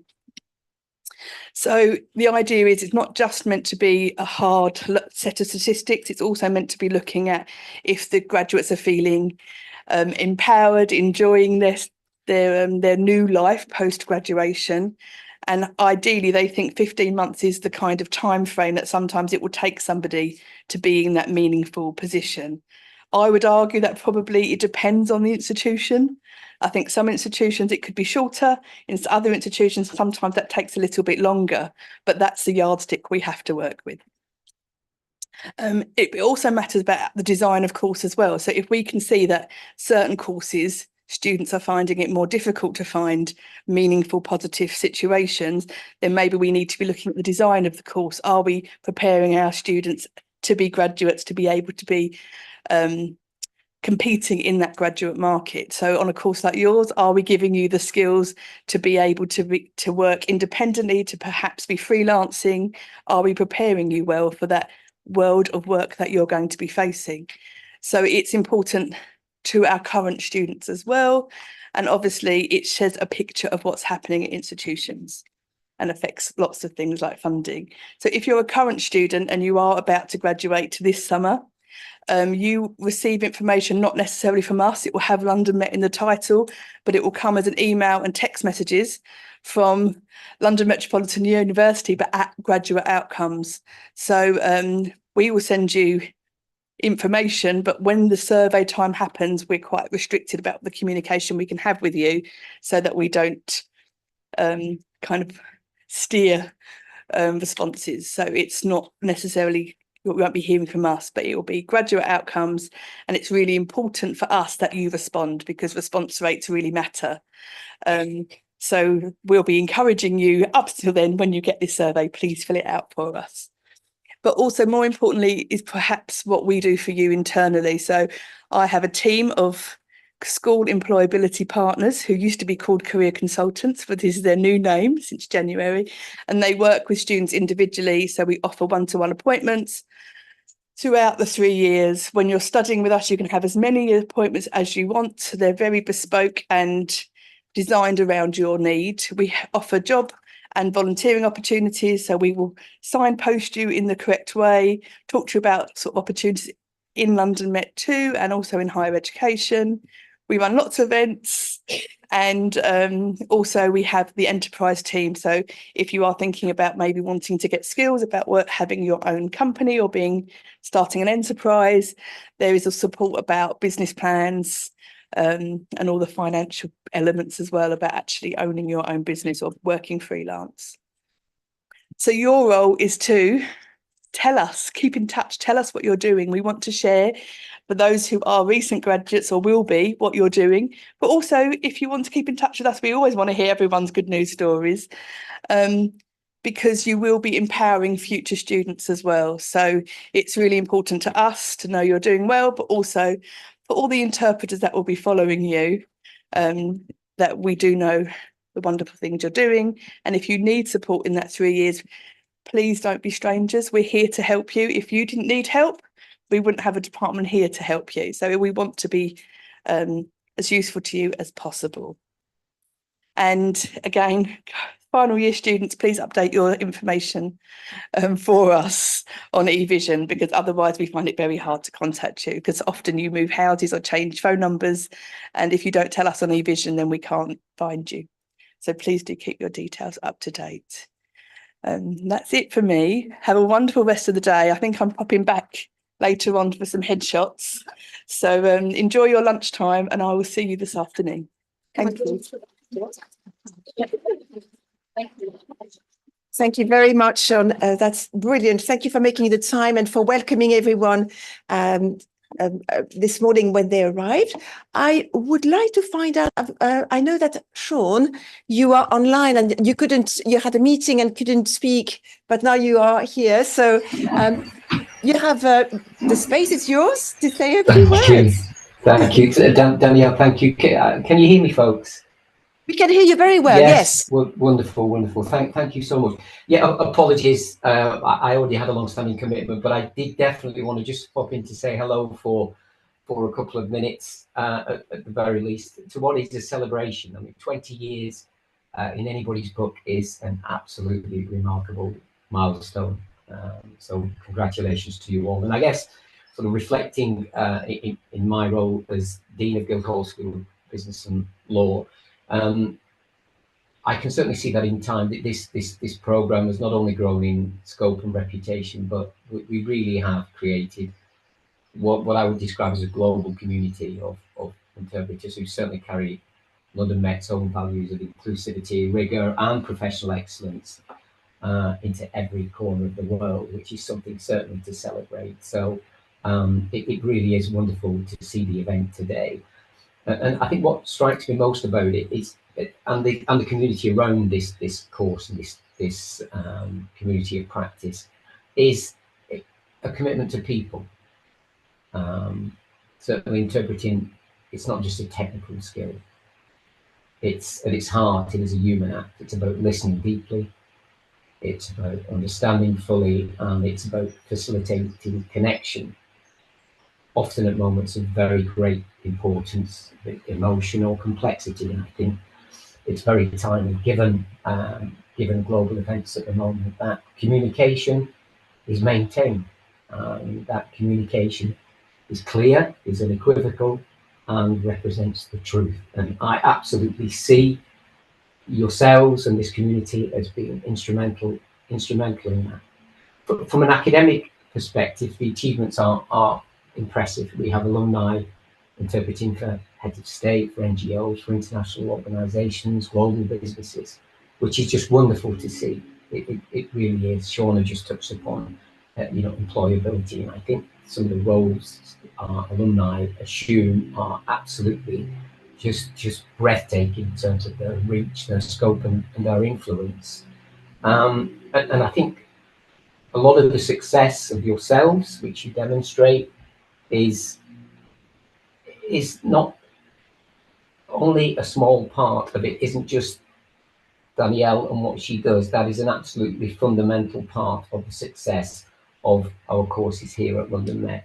And what I see with Danielle and what she achieves is a model of education which is built on care, it's built on mentoring, it's built on practice, and it's built on mutual respect. And as Dean of Guildhall School of Business and Law, and certainly the VC and our senior leadership team are immensely proud of everything that is achieved in this part of our school. So I would like, really, I guess, just to close with recognition for Danielle for your extraordinary vision, your dedication, and I can't hear the round of applause, but I can see lots of hands. Oh, yes, it was there. Which is so wonderful. And again, to thank my colleagues, but also equally important, all students, present students, past students, alumni, and everybody, academics who help us make this course what it is. So here's to the next 20 years. Oh, absolutely. Thank you so much. Thank you very much, Sean. Thank you.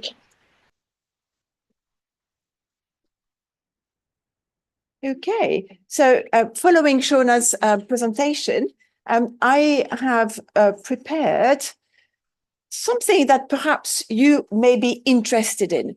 It's all about work. It's all about after the course. And I'd like to give you the outcome of a survey that I did. And many of you had to respond to this survey. It's just a flavor. I'm just going to try to whet your appetite with the preliminary results. But this survey is not just a 2025 survey. It was carried out the first time in 2012. In 2012, it was the MA Interpreting, and we were just going to start the MA Conference Interpreting. And I thought to myself, you know what? I want to find out what is the impact of the MA Interpreting on the MA Interpreting only students. And I ran this very simple survey at the time, and the results were quite interesting. And then I presented it. Actually, there was, interestingly enough, there was a guest. I will not mention what organization, but that person said, but why are you so worried about what your students are doing after the course? You know, so that was quite, in 2012, maybe it was not so fashionable, I don't know, but, you know, I was already interested in this. So now I thought 20 years later, I think we should have another survey. So I recreated the survey, contacted all of you on LinkedIn, WhatsApp, you know, and you all filled, you know, that survey. The response has just been amazing, and it's still going on, still open. So there is a QR code on your agenda. So if you haven't filled the survey, you can still scan the QR code and fill it today. So here, I'm going to present just a few slides, and they are small, I know, but I will just talk to you through them, and I will be quite brief, but there will be other opportunities to understand a bit more about this survey. So 2004-2012, survey number 1, MA Interpreting and MAPSI, MA Public Service Interpreting. So 2004-2024, it's all courses together, but the respondents, as you will see, they are mainly from the second what you call timeline, you know, 2012 to 2025. So just a few key points about the number of respondents. The first survey, about 35 respondents. I calculated that we had about 141 students who took the course at the time. You know, there were 10 questions because it was SurveyMonkey free of charge, you know. And so that was quite nice. And then the second survey, which I'm doing at present, we've had about 67 respondents. If we think about the number of students here for the second, since 2012 is 217. And so altogether, we're talking about 358 students. Slides are not on Zoom. Okay. Thank you very much.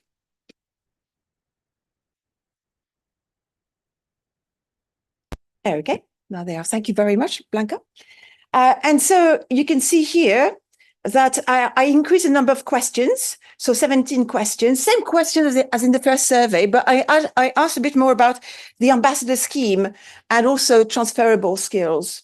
So I won't bore you with a lot of figures, especially I'm not very good with figures, so, you know, you're going to see.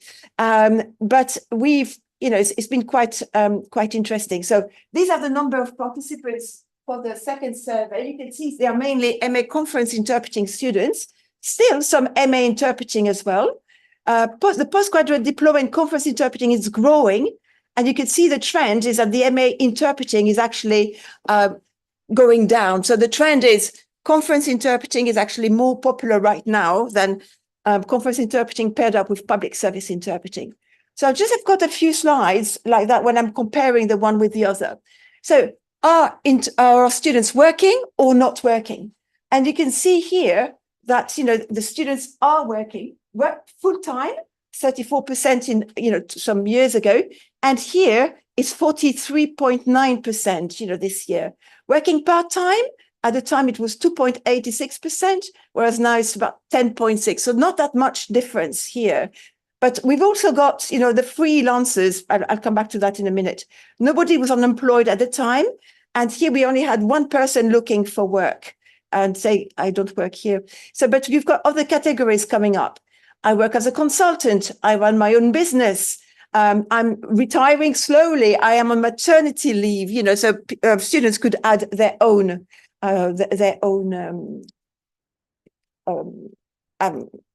what, tell me? Responses. With responses. Thank you very much. Okay. So do our students work as interpreters? Well, yes, they do. At the time, yes, you know, 22.86%. So that's just interpreting alone. And here it's about 47%. But we can see that as we go along, interpreters combine other skills. They combine interpreting and translation, or they combine interpreting and teaching. And so this is exactly the same trend from, you know, 2012 to now. But you can see that the respondents who recently graduated, they actually combine, but as the graduation is, you know, further and further away and they're gaining professional experience, they are more and more interpreters. So basically at the beginning, you graduate, you combine translation, teaching, and then little by little, you move towards interpreting only. And you can see here as well in this other options that students wrote down, there's quite a lot about event management. And this is reflected because of the mock conferences and everything that we do here as well. So what type of interpreting assignment do you mostly do? At the time, there was only 23% of public service interpreting, health and legal here you can see there. But now you can see that clearly it's conference interpreting that is the main activity. And this is because we've changed the curriculum design, basically. But there is still some public service interpreting, and remote interpreting is quite important, whereas here it was 0. So a big trend here as well. So do you work as a freelancer? The answer is yes. Most of us are freelancers, 92% in 2012. And here, I can't even remember. Can you see it on the slide? Yes, I'm a freelancer here, 43.9%, but you've also got, I run my own business, I work as a consultant, and so on and so forth. So do people stay in the UK? Do they work in the UK or not? Most people are in the UK currently. Maybe I think that's because of the respondents, but if I look at the geographical repartition of respondents, it's really from quite a large area. So, so mainly in the UK, but quite a lot of people travel quite a lot as well. Some years ago, you could see here, it was only 23% only in the UK, sometimes 17%. So figures are not that different, but so I'm not interested in figures, as you can see, but they do tell us a story. How much do people earn? You cannot find out how much people charge. On websites, interpreters never say about how much they charge. But I did ask the question, how much do you earn? Very important. And so here also, do you earn only from interpreting, or is it from translation and teaching? So you can see here that in 2012, the majority, the larger majority is actually, I need to combine interpreting with translation. And most people earn between 20 and 30,000 per year, Here we can see that the majority is actually 40 plus. And then needing to combine is here as well. Some people said that they earn much more, but they didn't want to say how much, so that's encouraging as well, that you can go one person here saying, I earn 70 to 80K, more. I had a student who actually wrote me a message a few years ago, Ivona, she's not here. And she said, you know what? I graduated 2 years ago. I've got enough money and I've been able to buy my property now. So you see, that's really good achievements as well. So what are the transferable skills that people really want and make the most use of? Obviously, we've got simultaneous interpreting here. But if we put aside, the interpretation, you could see that there is a lot of public speaking. And here it was the same, public speaking here as well. And so public speaking is high on the agenda, but we also have speaking with confidence, analyzing ideas, ability to summarize, grasping the ideas quite quickly, cultural awareness as well. But funnily enough, learning a new language is actually quite low. So I don't know why that is, but and this is quite similar to 2012 in that survey.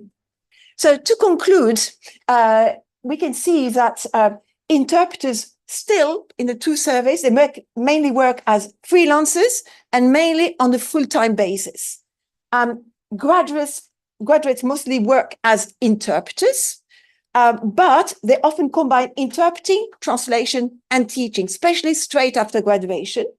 The majority of respondents work in the UK, but tend to travel, and they earn above 40K, but they also need to sometimes, combine different skills. And I'm sure hopefully many more earn more money as well, hopefully.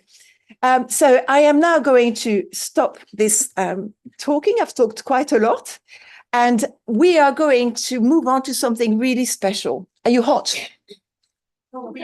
You're cold. You're very cold. Yes. Oh, okay. So actually, freezing here.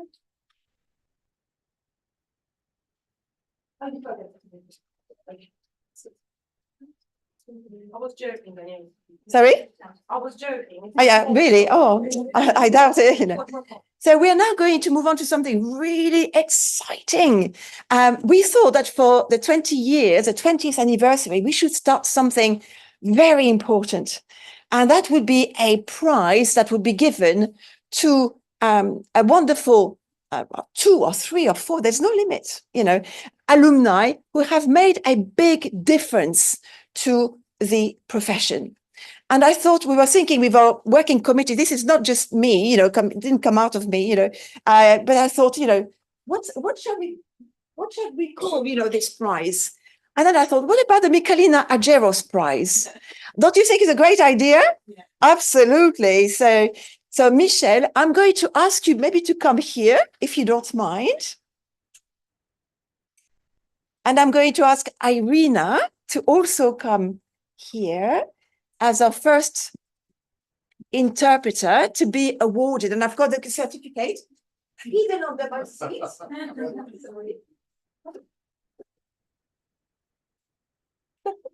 Hello. Hello. We've never met before.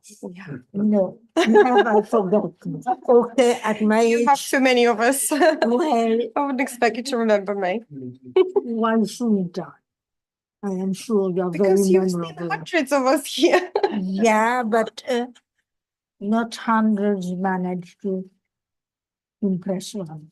And what impresses me is that you don't expect to be remembered. Such modesty is unusual in interpreters and very charming. And I appreciate it. Thank you. Oh, thank you so much. So, Irina, well done for all the work that you've done in the last 5 years. You are a friend, you are a colleague, and you surprise me every single time. I mean, you know, a legal march across London to raise the public service interpreting status. Honestly, absolutely. That's So wonderful. please receive some flowers to start with, but we think, Michalina, you should receive some flowers too. It's your and a wonderful certificate as well. Maybe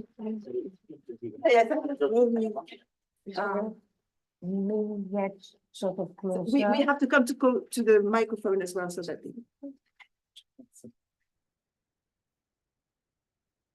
okay. So would you like to say a few words, Irina? Okay, fantastic. Thank you.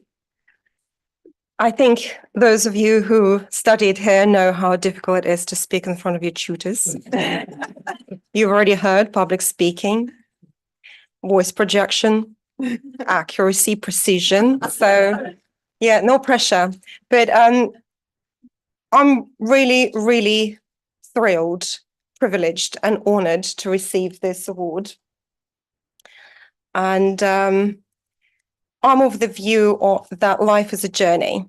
And on that journey, I was fortunate enough to be recognized, as Michalina earlier said really wisely, while I'm still around. So I also would like to say that on the journey, I wasn't alone. I was really fortunate to meet Danielle. Now I'm feeling emotional, who inspired me at Language Show. If you remember, that's when I first laid my eye on Danielle, and she absolutely sold this course to me. And here I am. And of course, Alex Kruglov, who was, supporting us through this absolutely hard few months whilst I was studying MA here. And of course, incredible board of AIT that I'm really privileged to serve with.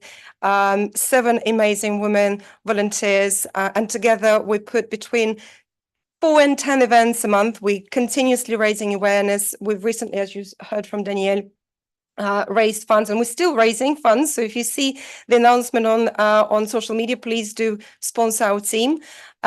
These funds are for those vulnerable people who cannot afford legal advice and potentially interpreting services. So we're actually helping those interpreters who might be approached by those firms to serve the community. And of course, we're linking with professional organizations, with stakeholders. We speak with Ministry of Justice, Sarah won't let me lie here, and NHS, National Police. And of course, although Danielle said earlier that have decided to set up the association because I'm not happy with others, but actually I am of the view that we set up this association to support the efforts of others, because together we are united front, and Sarah is here to know that we all work together on all the position papers and white papers and manifestos. We put our heads together. Somebody creates first draft, somebody creates second draft, and we work together to create the better future for the industry, for all of you. So thank you so much for your recognition. And Danielle, thank you for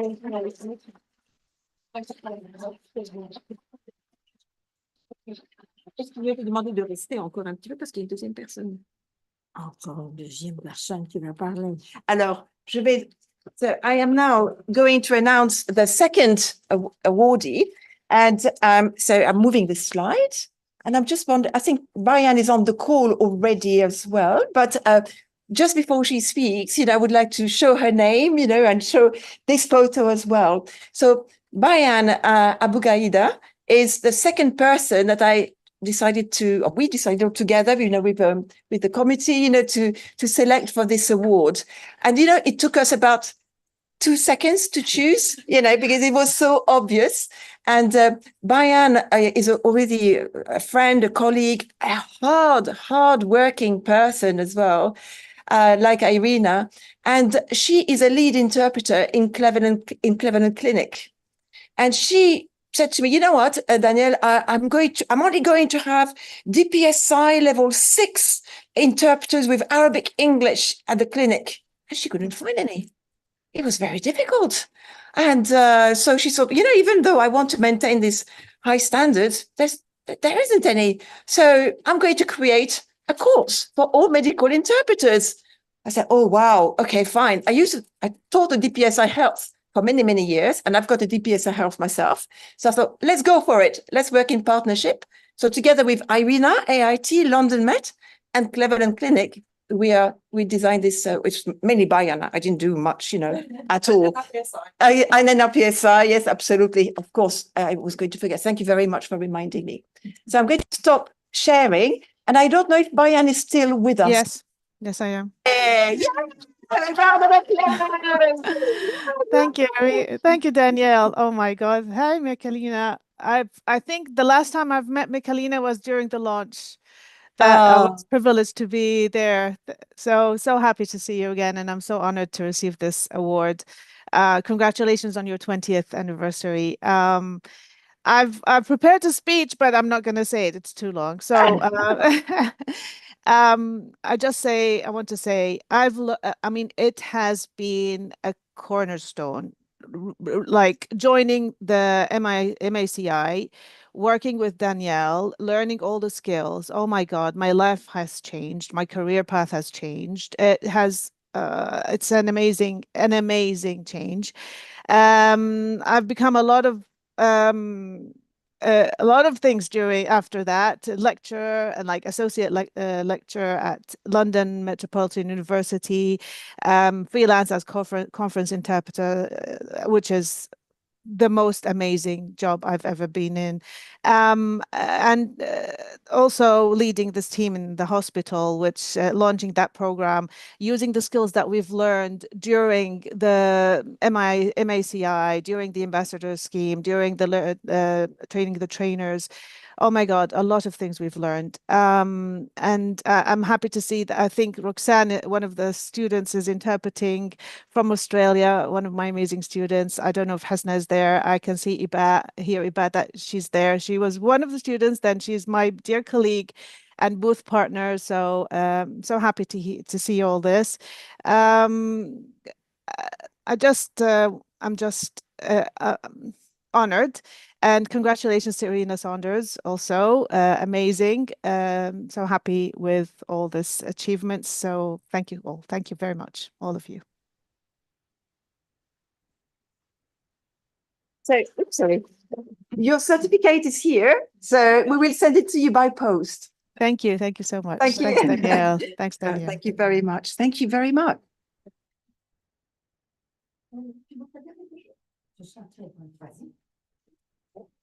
I'm going to speak very, very shortly.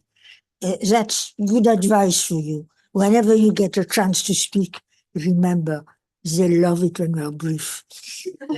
Well, I am brief. I just want to thank you all for all you've achieved. I don't know how much there is, but I am sure there's a lot, or you wouldn't be here. And I want to thank Danielle for asking me, asking me to speak in this room where I'm still surprised to find my name. You know, I am of the generation that used to say my married name.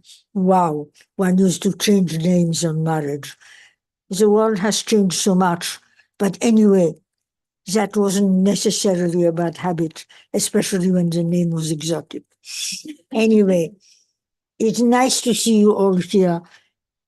And it's very, very nice and slightly humbling to know that it's under my name.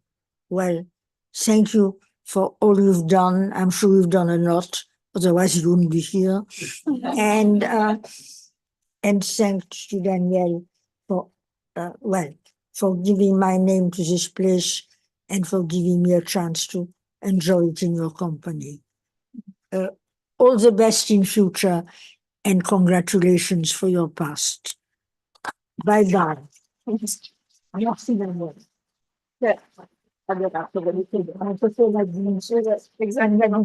C'est de ce côté-là.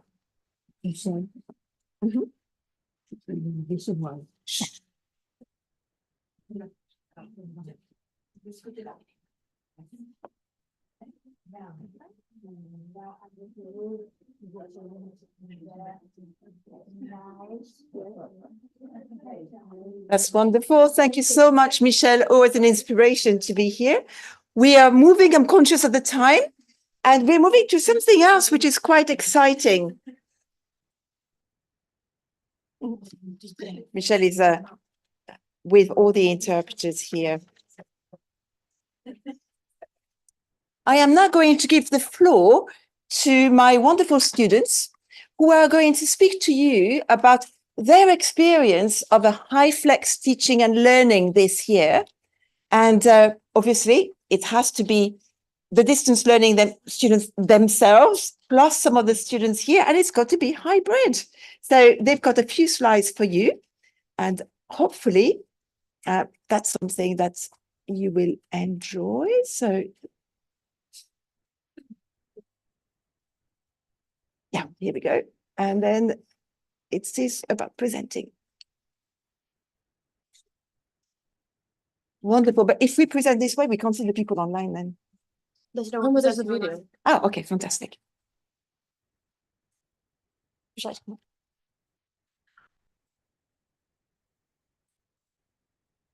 Good afternoon. It's very lovely to be here, very exciting.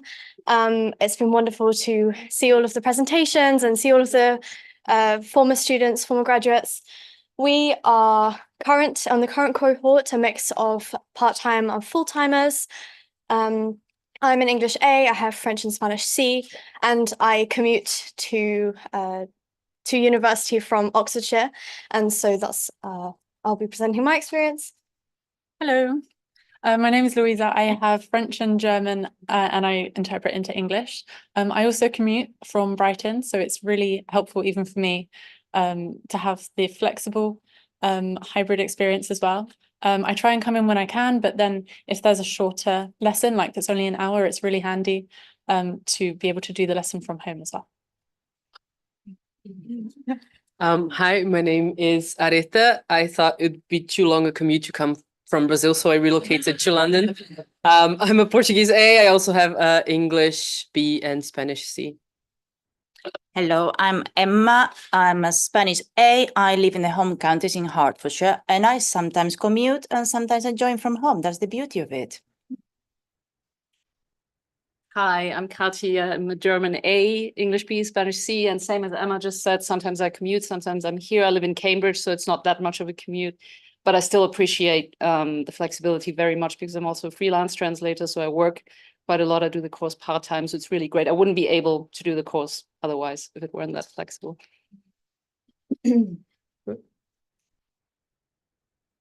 Emma, would you like to take us through? Okay, how does the class work? I will describe my experience with the distant HyFlex program as with two words, mental and beautiful. Mental because by the second week of the course, I had already spent more hours in Zoom than my entire life put together. However, it was wonderful because it doesn't matter where you are in the world. You could be in Australia, like our lovely Roxanne, or in Argentina. That once we click on that link, we enter our classroom. This is not our classroom. Our classroom is bigger than this. We connect and we're all there. And even when we finish the lesson, we are still part of the classroom. And it's just something wonderful and beautiful that I'm very grateful for. Thank you. So we also have our wonderful mock conferences, and even for this, we get to work in a hybrid booth. So in the English booth, it's usually me and Emily, and sometimes Zahira on site as well. And we also collaborate with Harriet, who does the mock conferences from France. So we have a really great opportunity to kind of work together on this. We communicate over WhatsApp. Sometimes that has to be handovers too, if we are also having to do some of the interpreting online as well. And it's just overall great practice, even for remote simultaneous interpreting. It's just getting us used to managing on-site and online at the same time. You might be thinking that there is a divide between the people who come on site and the people who attend from a distance, but I would love to share to you that no, this is not the case. And in our lovely world of technology, we are so connected. I think it goes for all of us that I can say that we really feel like the distance learners are in the classroom with us. And it's baffling that we haven't met them in person. So we have, as you can see, loads of group chats. In fact, this is just a sample. There are many, many more for every occasion, social and serious. And then I think it's also important to highlight that we're so lucky to communicate via voice notes. This is my chat with Harriet, and we chat every single day, quite often in lengthy voice notes. And I just think we're very lucky to be able to share that experience. And we also do a lot of, sorry, Emma, a lot of extracurricular activities, which is quite nice on this course as well. So I was quite happy and lucky to be being able to contribute something to that, because I'm also a yoga teacher. And we actually started one of our mock conferences last year with a yoga session here in the room, just on the chairs, something very short. And it was so nice because everybody was so grateful, and I was so grateful because it helped me as well. And then we continued doing that, and I continued uploading some classes for can't remember now if it was for the exams or for another mock conference. And then we also have this language practice group, which again helps me because I have to improve my Spanish C, but there are other people on this course who need to improve their German C. So we meet once a week and we speak Spanish for half an hour, we speak German for half an hour. And it's just all very collaborative and beneficial to everyone. I think one of the things that we wanted to mainly bring to this presentation, as we know, everything that the girls have said so far really add to the idea of the community of practice. Is, so we can come on site, and it's nice to come on site. So what's the point of having a hybrid setup? And there's a few things that are actually really a plus. So the idea of inclusivity, that you can be included and you can come to class, whatever may be happening. It can be that one day I got an NHS appointment and wouldn't have the time to commute, or it can be that I live somewhere else, or it can be that I have personal things going on, but we are all included and we all feel part of this community.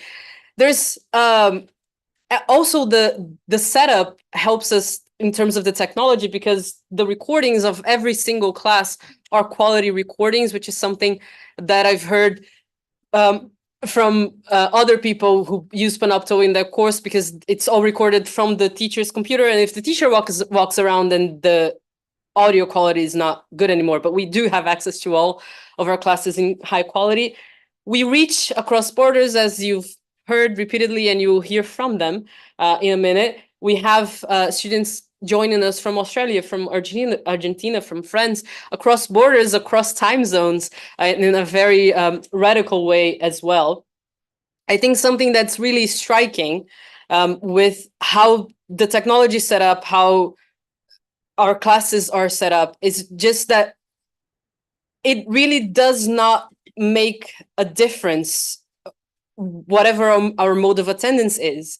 The quality remains the same. The sense of a community of practice remains the same. The sense that everyone is there and learning together remains the same. And I think this is a testament to everything that has been said throughout the day, a testament to Danielle, to the course, to everything that we've accomplished. And I say we, I've only been here one of those 20 years, but that we've accomplished together as a community.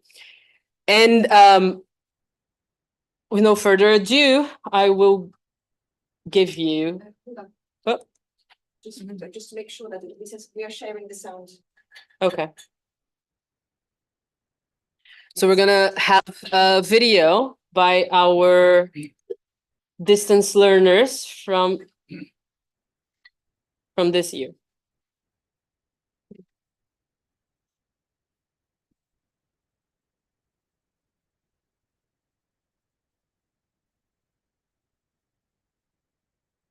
Hello, I'm Harriet. I am from the UK, but I live in the south of France and have done for about 5 years, and I am taking this course as a distance learning student. Hello, my name is Isabel. I am from Germany and I am one of the distance learning students. Hello, my name is Roxanne and I'm a distance learning student all the way from Australia.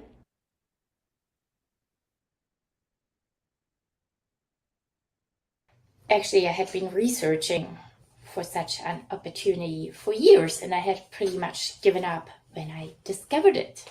Well, I chose the course because living in the south of France, there weren't that many options of places where I could study distance learning. In fact, there was almost nothing. I had my heart set on interpreting, but with 2 kids at home, I didn't have the ability to go into university. And so when I found this course, it just seemed like the perfect opportunity.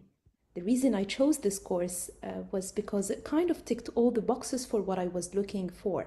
At this stage, with my family commitments and everything else, it was very difficult for me to do this course any other way. Also, equally important, heard some amazing feedback and reviews from others who studied the course.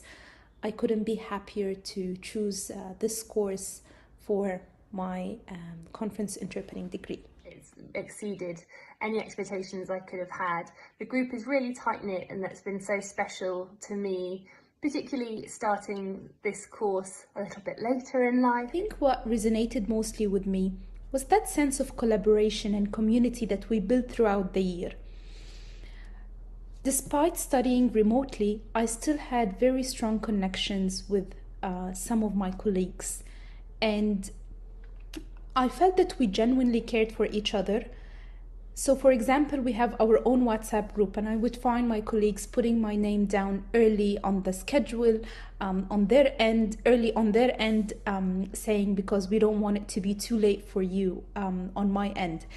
And same thing for from my tutors as well. They would work around their schedules to make sure that I wasn't attending tutorials very late at night. If you want to know what my experience as a distance learner has been like, well, it has implied an exponential increase in my coffee intake because I live in Argentina and due to time difference, that means getting up very early.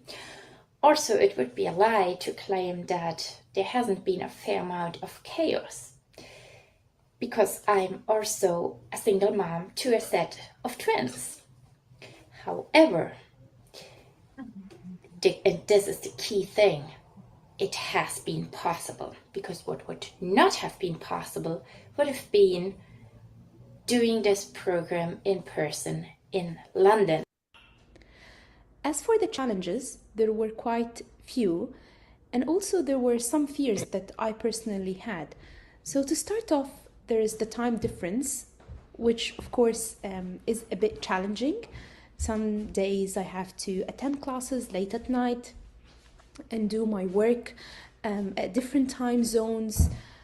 Also, I had the fear of going back to study after some time as a mature student.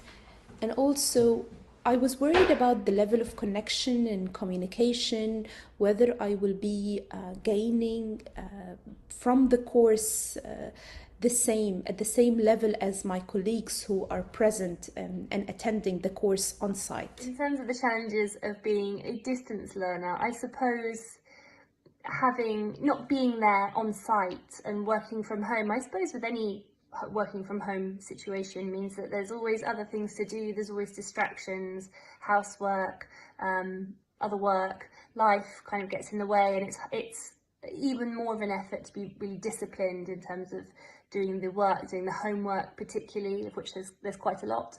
And then also for me personally, and I think probably the other distance learning students would agree, juggling family life, particularly children. Isabel and I both have youngest children, and that is quite difficult. And I certainly have had children bursting in on a tutorial and having to shoo them away.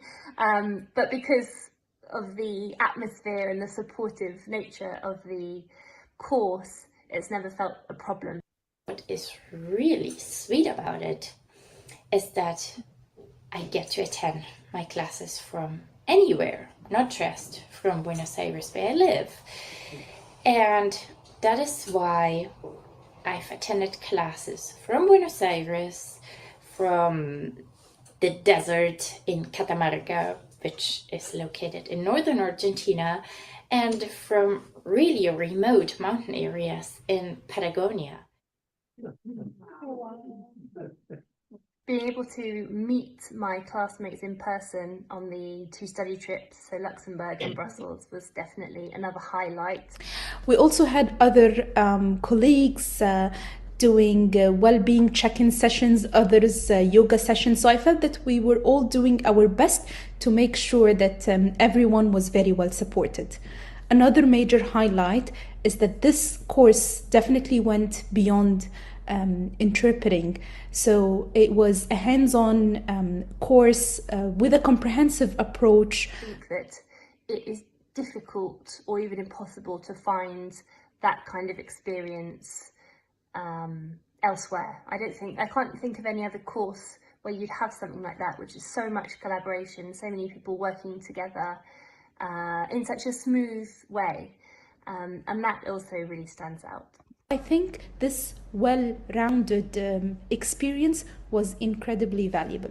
Very sad that it's coming to an end, and I would just say if anybody else has the opportunity to do it and is in any doubt at all, go for it. Really, I love it, even if I'll never make friends with my alarm clock. Thank you.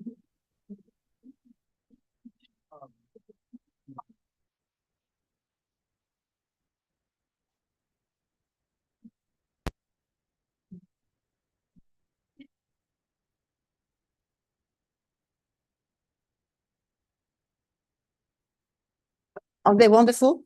Yeah, they're brilliant. Oh, that's really brilliant. Thank you so much for taking the time to make this brilliant video. I've got to come and find out how you embedded that video so nicely and beautifully. Right, I'm now going to give the floor to Alicia, Katerina, Monica, and Anaso, and the three colleagues who have supported me so much, with Giselle, who will speak in the afternoon. She's not with us this morning, but I think it is, whoops, sorry, where am I? Oops, okay, thank you very much. So we can see each other again.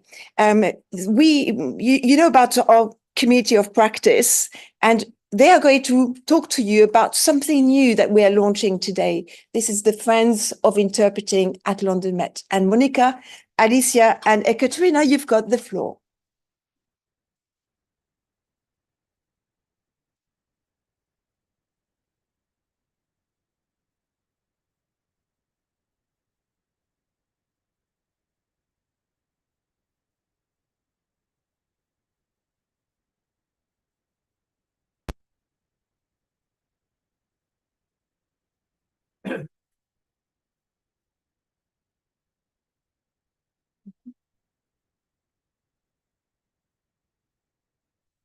Thank you, Danielle, for giving us the opportunity to speak today. We will keep it brief because we know we're running behind a little bit. Good afternoon, everybody. We are Alicia Burke, Monica Camille, and Ekaterina Yanina. We are class of 2024, and we are also interpreting ambassadors. Alongside that, in recent months, we've been working very closely with Danielle to organise today's event. And I'm sure you'll both agree it's a genuine pleasure to see all of our ideas and discussions turn into a reality.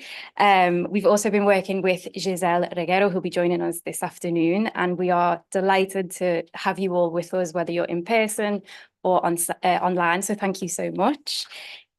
As all of this morning's contributions have shown, the success of postgraduate interpreting studies are down to a number of factors, with community and collaboration being crucial, as I think the presentation from the students has just shown perfectly. So today we are delighted to launch the Friends of Interpreting at London Met scheme. It's a new level of participation to the community of practice model. And I'll now hand over to Monica, who'll explain it in a little bit more detail. Thank you, Alicia. So let me just keep it very brief and describe briefly what Friends of Interpreting at London Met really is. So Friends of London Met, Friends of Interpreting at London Met, how we call it, has been created to really nurture the unique community of practice model that encourages a collaborative approach, but also promotes excellence in the interpreting profession. Friends of is all about building on something special, so our community of practice, where we grow together, we share ideas, we aim for excellence in the interpreting profession. We warmly welcome individuals and organizations who have made meaningful contributions in our interpreting here at London Metropolitan University. So I can basically say all of you here present today. This is a space to stay connected, reconnect to old colleagues, continuously expand your network like we are doing today, share opportunities, maybe future employers, and much more. So Friends of Interpreting really offers a chance to celebrate the sense of community fostered in the past 20 years. And now you can be part of a wider London Metropolitan family. Over the years, as I said, we've built something really meaningful, as we've seen today. Now, with Friends of Interpreting, we want to celebrate that, and we want to make sure that all of you can join us in this journey. We've heard from a range of voices this morning, and we want that to continue. We want to hear your experience. We want to make you part of our future. So for this reason, students, graduates, ambassadors, staff, and even partners are all encouraged to apply to this scheme. Ekaterina will now then explain you how you can apply and be a Friend of Interpreting. Thank you, Monica. We have created a short application form. You have the QR codes on your agendas and the one on the screen. We'll also post a link to the chat so everyone can fill it wherever they feel comfortable. We also strongly recommend to engage with our social media. We've created a dedicated LinkedIn page where we're sharing exciting updates. We really hope that as many of you as possible can join us so that we can still connect, that we can stay connected and grow our community further. And we believe that as we mark the 20th anniversary of the postgraduate interpreting studies, now is really the perfect time to do that, so please do. And we can't wait to become your friends. Feel free to reach out if you have any questions during lunch or leave a message in the chat and we'll be happy to reply. And that's it. Thank you.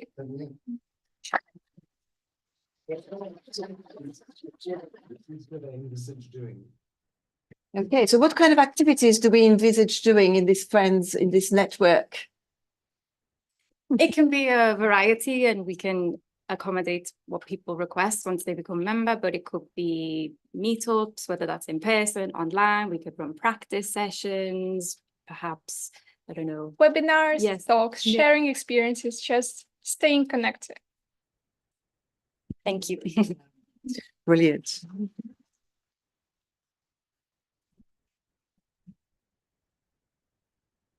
Okay, so we survived 2 hours and 15 minutes. We've made it. We're now coming to the end of our formal session for this morning. Don't be worried. I'm not going to give you closing remarks for the morning session. I think we can't take it anymore. All we can take is to have lunch together. Loads of you brought food. Thank you so much for bringing some food. You know, we thought, I have to tell you a bit of a secret here. We didn't get any funding for food. And we thought, oh my God, what are we going to do? You know, and I thought, you know what? Every year we have a social lunch on the course. Let's keep the tradition going. And everybody brings a dish from their own country or something that they want to share. So everybody's done this today. So I know you've got some food in the fridge and whatever is going to take. It's going to be a little bit chaotic, you know. We are going to meet on the side room there. And we've got about 4 or 5 rooms where we can sit down or chat, you know. Exceptionally, I think we can bring some food in the interpreting suite.